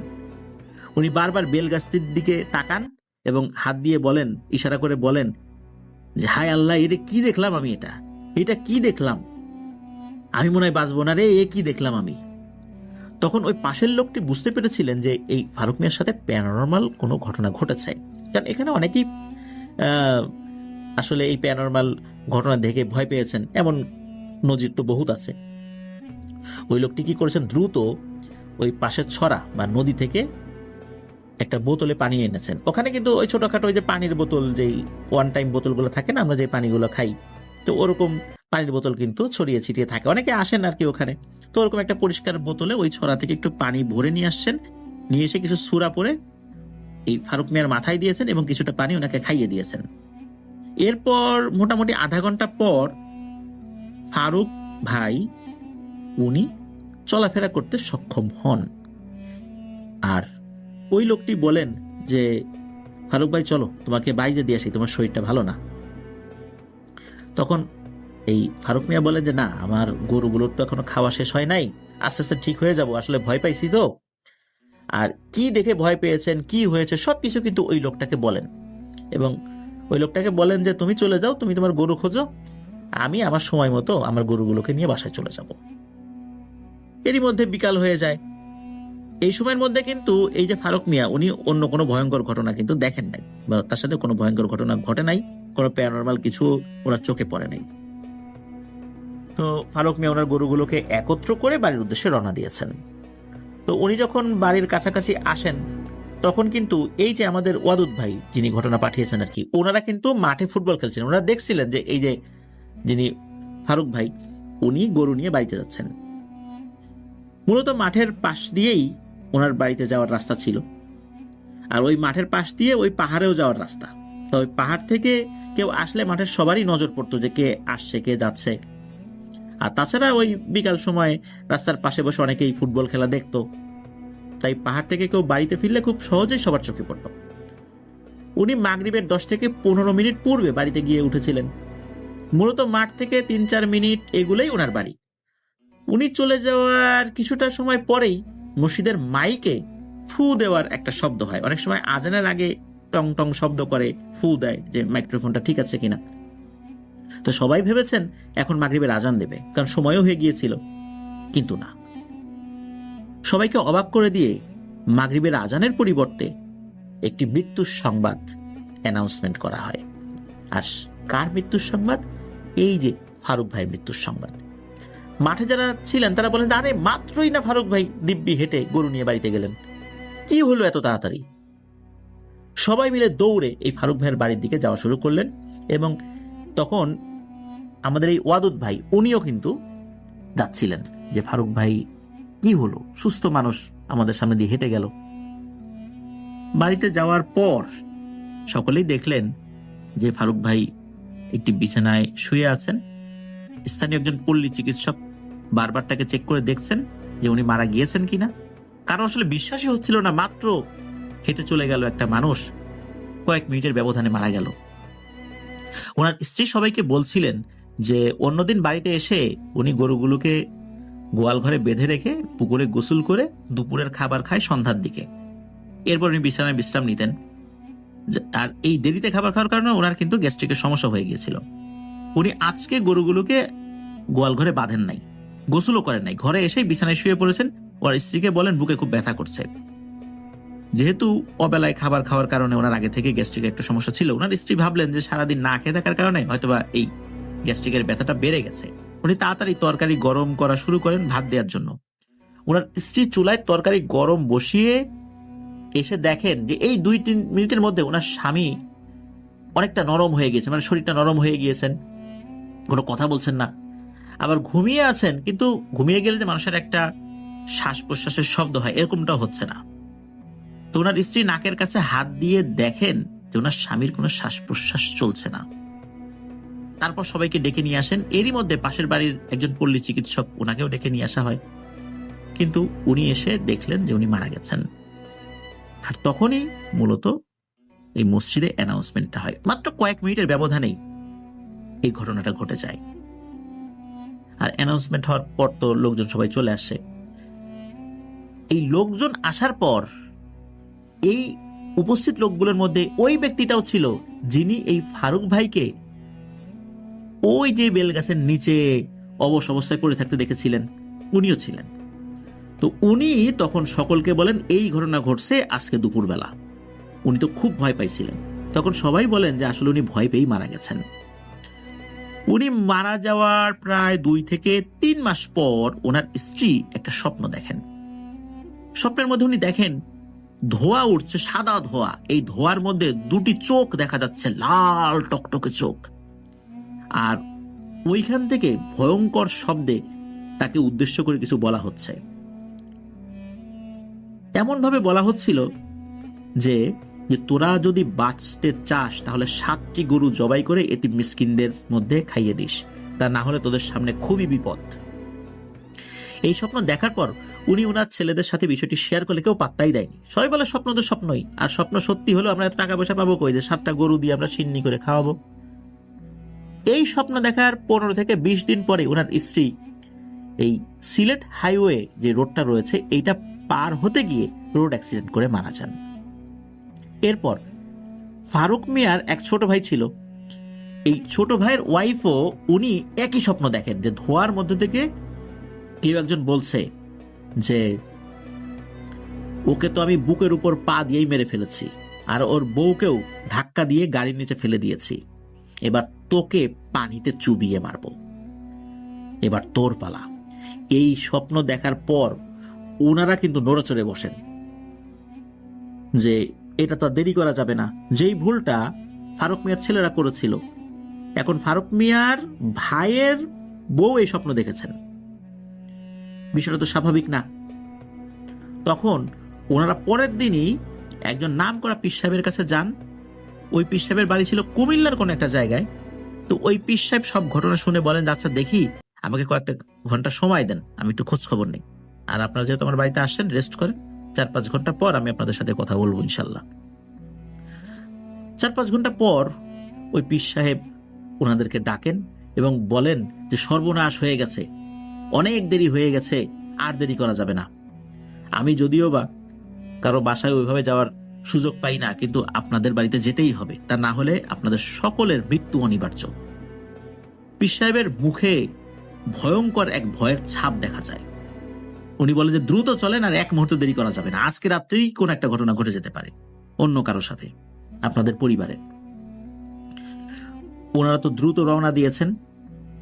রওনা দেওয়ার সময় ওই পীর সাহেব বলেছিলেন যে ওই বাড়িতে, মানে এই ফারুক মিয়ার যে বাড়ি, তার পাশেই তো ওনার ভাইও থাকতেন আর কি, মানে সবাই মিলেমিশে একসাথে থাকতেন। মানে পীর সাহেব বলেন যে ওই বাড়িতে একটি বড়ই গাছ রয়েছে, ওই বড়ই গাছটা কাটতে হবে। তখন ওই ফারুক মিয়ার ভাই বললেন যে তাহলে ফোন করে বলে দেই, ওরা কাটতে থাকুক, আমরা যেতে যেতেই তো ওটা কাটা হয়ে যাবে। তখন পীর সাহেব বলেন না, এই কাজ করলে সমাধান অনেক জটিল হয়ে যাবে, একটা নির্দিষ্ট প্রক্রিয়ার মাধ্যম দিয়ে এই গাছটা কাটতে হবে। যদি এই প্রক্রিয়াটা ফলো না করা হয় তাহলে আরো ভয়ঙ্কর বিপদ হবে এবং আমাকে উপস্থিত থেকে এই গাছটা কাটাতে হবে, এটা পীর সাহেব বলেন। তো কুমিল্লা থেকে আস্তে আস্তে অনেক রাত হয়ে যায়, হুজুরকে থাকার ব্যবস্থা করে দেওয়া হয়। হুজুর সবাইকে সতর্ক করে বলেন যে আজকে রাতে যদি কোনো অস্বাভাবিক ঘটনা ঘটে তাহলে কেউ যেন দরজা খুলে বাইরে বের না হয়, কি ঘটছে বা কি ঘটবে, ঘটতে পারে কিনা, এই সমস্ত চিন্তা থেকেও কেউ যেন বাইরে বের না হয়। আবার বাইরে যদি কোনো শব্দও পায় কেউ যেন বেড়ার ফাঁকা দিয়ে বা টিনের ছিদ্র দিয়ে দেখার চেষ্টা না করে যে বাইরে কি হচ্ছে। তারপর হুজুর বললেন কাল সকাল ইনশাল্লাহ আল্লাহ চাহেন তো গাছটা কাটা হবে এবং এরপরে সমস্যাটাও ইনশাল্লাহ থাকবে না। তো রাত 10টা-11টার মধ্যে বাড়ির সব বাচ্চারা ঘুমিয়ে পড়েছে, বড়দের মধ্যে অনেকেই তখন সজাগ ছিল। হঠাৎ করে তারা শুনতে পায় কে যেন খরম পায়ে হাঁটছে। খরম হলো এক ধরনের বিশেষ স্যান্ডেল জাতীয়, এটা হলো কাঠের তৈরি, অনেক শক্ত। আগেকার দিনে মানুষগুলো এই খরম পরত। এই খরম পায়ে দিয়ে হাঁটার কারণে বাড়ির উঠোনে ঠক ঠক ঠক ঠক শব্দ হচ্ছে। মনে হচ্ছে যে কেউ যেন উঠোনের এক পাশে আসে আর এক পাশে চলে যায়, মানে পাইচারি করছে আর কি। হুজুরের নিষেধ থাকায় কিন্তু কেউ দেখার চেষ্টা করেনি যে কে হাঁটছে, কি হচ্ছে। পরের দিন সকালবেলা হুজুরকে বিষয়টি অবগত করলে হুজুর বলেন ওইটা আসলে আমার সাথে থাকা একটি বৃদ্ধ পরহেজগার জিন। এই বৃদ্ধ জিনটি অনেক শক্তিশালী। মূলত আমি তাকে অনুরোধ করেছিলাম রাতের বেলা উনি নিজে থেকে যেন এই বাড়িটা পাহারা দেয়, ওনার অনুগত অন্য কোনো জিনদেরকেও যেন না পাঠায়, উনি নিজে যেন থাকে। কারণ উনি অনেক জাননেওয়ালা একজন জিন, অনেক দোয়া কালাম উনি জানেন, অনেক বড় মাপের একজন রাকি। যদি ওই পিশাচটা এখানে চলে আসে তাহলে উনি খুব সহজেই ওই পিশাচটাকে মোকাবেলা করতে পারবেন, যেটা অন্য যুবক শক্তিশালী জিনও ওনার মতো পারবে না। মূলত উনি এই বাড়িতে পাহারা দিচ্ছিলেন যাতে করে এই বাড়ি বা আশেপাশের কোনো বাড়িতেও কোনো দুর্ঘটনা না ঘটে। এরপর মূলত হুজুর শুরু করলেন তার প্রক্রিয়া। হুজুর একটি মাটির পাতিল ঢাকনা সহ নিয়ে আসার জন্য বলেন, সেটা নিয়ে আসা হয়। পাতিল নিয়ে আসলে উনি ওই পাতিলে এবং ঢাকনার ভেতরের দিকে কিছু একটা লেখেন আর কি। তারপর ঢাকনাটা লাগিয়ে বাড়ির উঠোনে গভীর গর্ত করে পুঁতে দিলেন এবং একজনকে অনুমতি দিলেন এইবার গাছটি কাটা শুরু করো। গাছটি কাটার কারণ ওনার কাছে জানতে চাইলে উনি বলেন ওই পাহাড়ে যে জিনটা ছিল এইটা যে খুব খারাপ ছিল এটাও বলা যাবে না, তবে ওই জিনটা নিজেও ভাবে নাই দিনের বেলা তাকে কেউ দেখে ফেলবে। মূলত সে চিন্তা করছে সে অদৃশ্য অবস্থাতেই রয়েছে, সে ভর দুপুরবেলা সে তার কাজ করছিল। যখন সে বুঝতে পারে এই ফারুক মিয়া তাকে দেখে ফেলেছে তখন এই জিনের খুব রাগ হয়। আর জিনদেরকে এই ধরনের সময়ে এইভাবে দেখে ফেললে জিনেদেরও ক্ষতি হতে পারে। যেহেতু তাকে দেখে ফেলেছে এই জন্য তাকে মেরে ফেলাটা ওই জিনের জন্য জরুরি ছিল। এই জন্যই মূলত ওই দিন সন্ধ্যায় ফারুক মিয়ার বুকের উপর চাপ দিয়ে ফারুক মিয়াকে মেরে ফেলেছে। এরপর সে বলে দিয়েছিল যে এই সমস্যা থেকে উত্তরণের জন্য কি করতে হবে, কারণ যেহেতু তাকে দেখে ফেলেছে এই বিষয়টা তার পরিবারের উপরও গড়াতে পারত। যেহেতু তার পরিবার এটা শোনেনি তাদের আর্থিক অবস্থার কারণে, আর ওই জিনটা হলো ছন্ন ছাড়া প্রকৃতির জিন, তার গোত্রের কোনো গোত্র প্রধানের কাছে নালিশ করেও বিষয়টা আসলে লাভ হতো না। এই কারণে সে একের পর এক হত্যাযজ্ঞ চালাচ্ছিল। ফারুক মিয়ার পর তার স্ত্রীকে মেরে ফেলেছে, এরপর সে ফারুক মিয়ার ভাইয়ের বউকে স্বপ্ন দেখিয়েছে। এখন যেটা ব্যাপার সেটা হলো যে ফারুক মিয়া যখন আসে ফারুক মিয়ার সাথে সাথে ওই জিনটা চলে আসে এবং এই বড়ই গাছে আস্তানাগারে।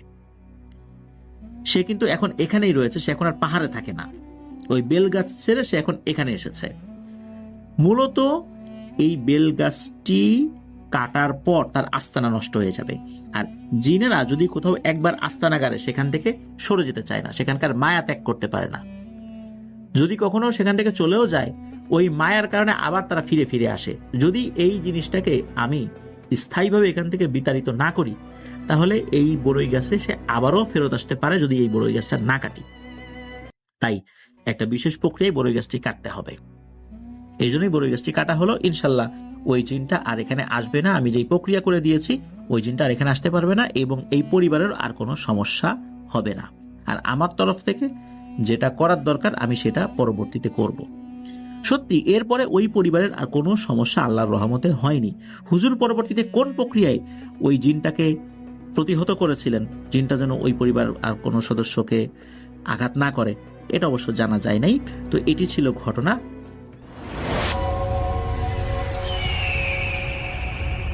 হ্যালো লিসেনার্স, আশা করি ঘটনাগুলো আপনাদের ভালো লেগেছে। আমি চেষ্টা করেছি বাছাই করে ঘটনাগুলো আপনাদের মাঝে শেয়ার করার। আমি প্রতিদিনই ঘটনাগুলো বাছাই করে আপনাদের মাঝে একটি করে এপিসোড শেয়ার করার চেষ্টা করি। যদি আমার ঘটনাগুলো একটু ভালো লাগে তাহলে অবশ্যই এই চ্যানেলটি সাবস্ক্রাইব করবেন।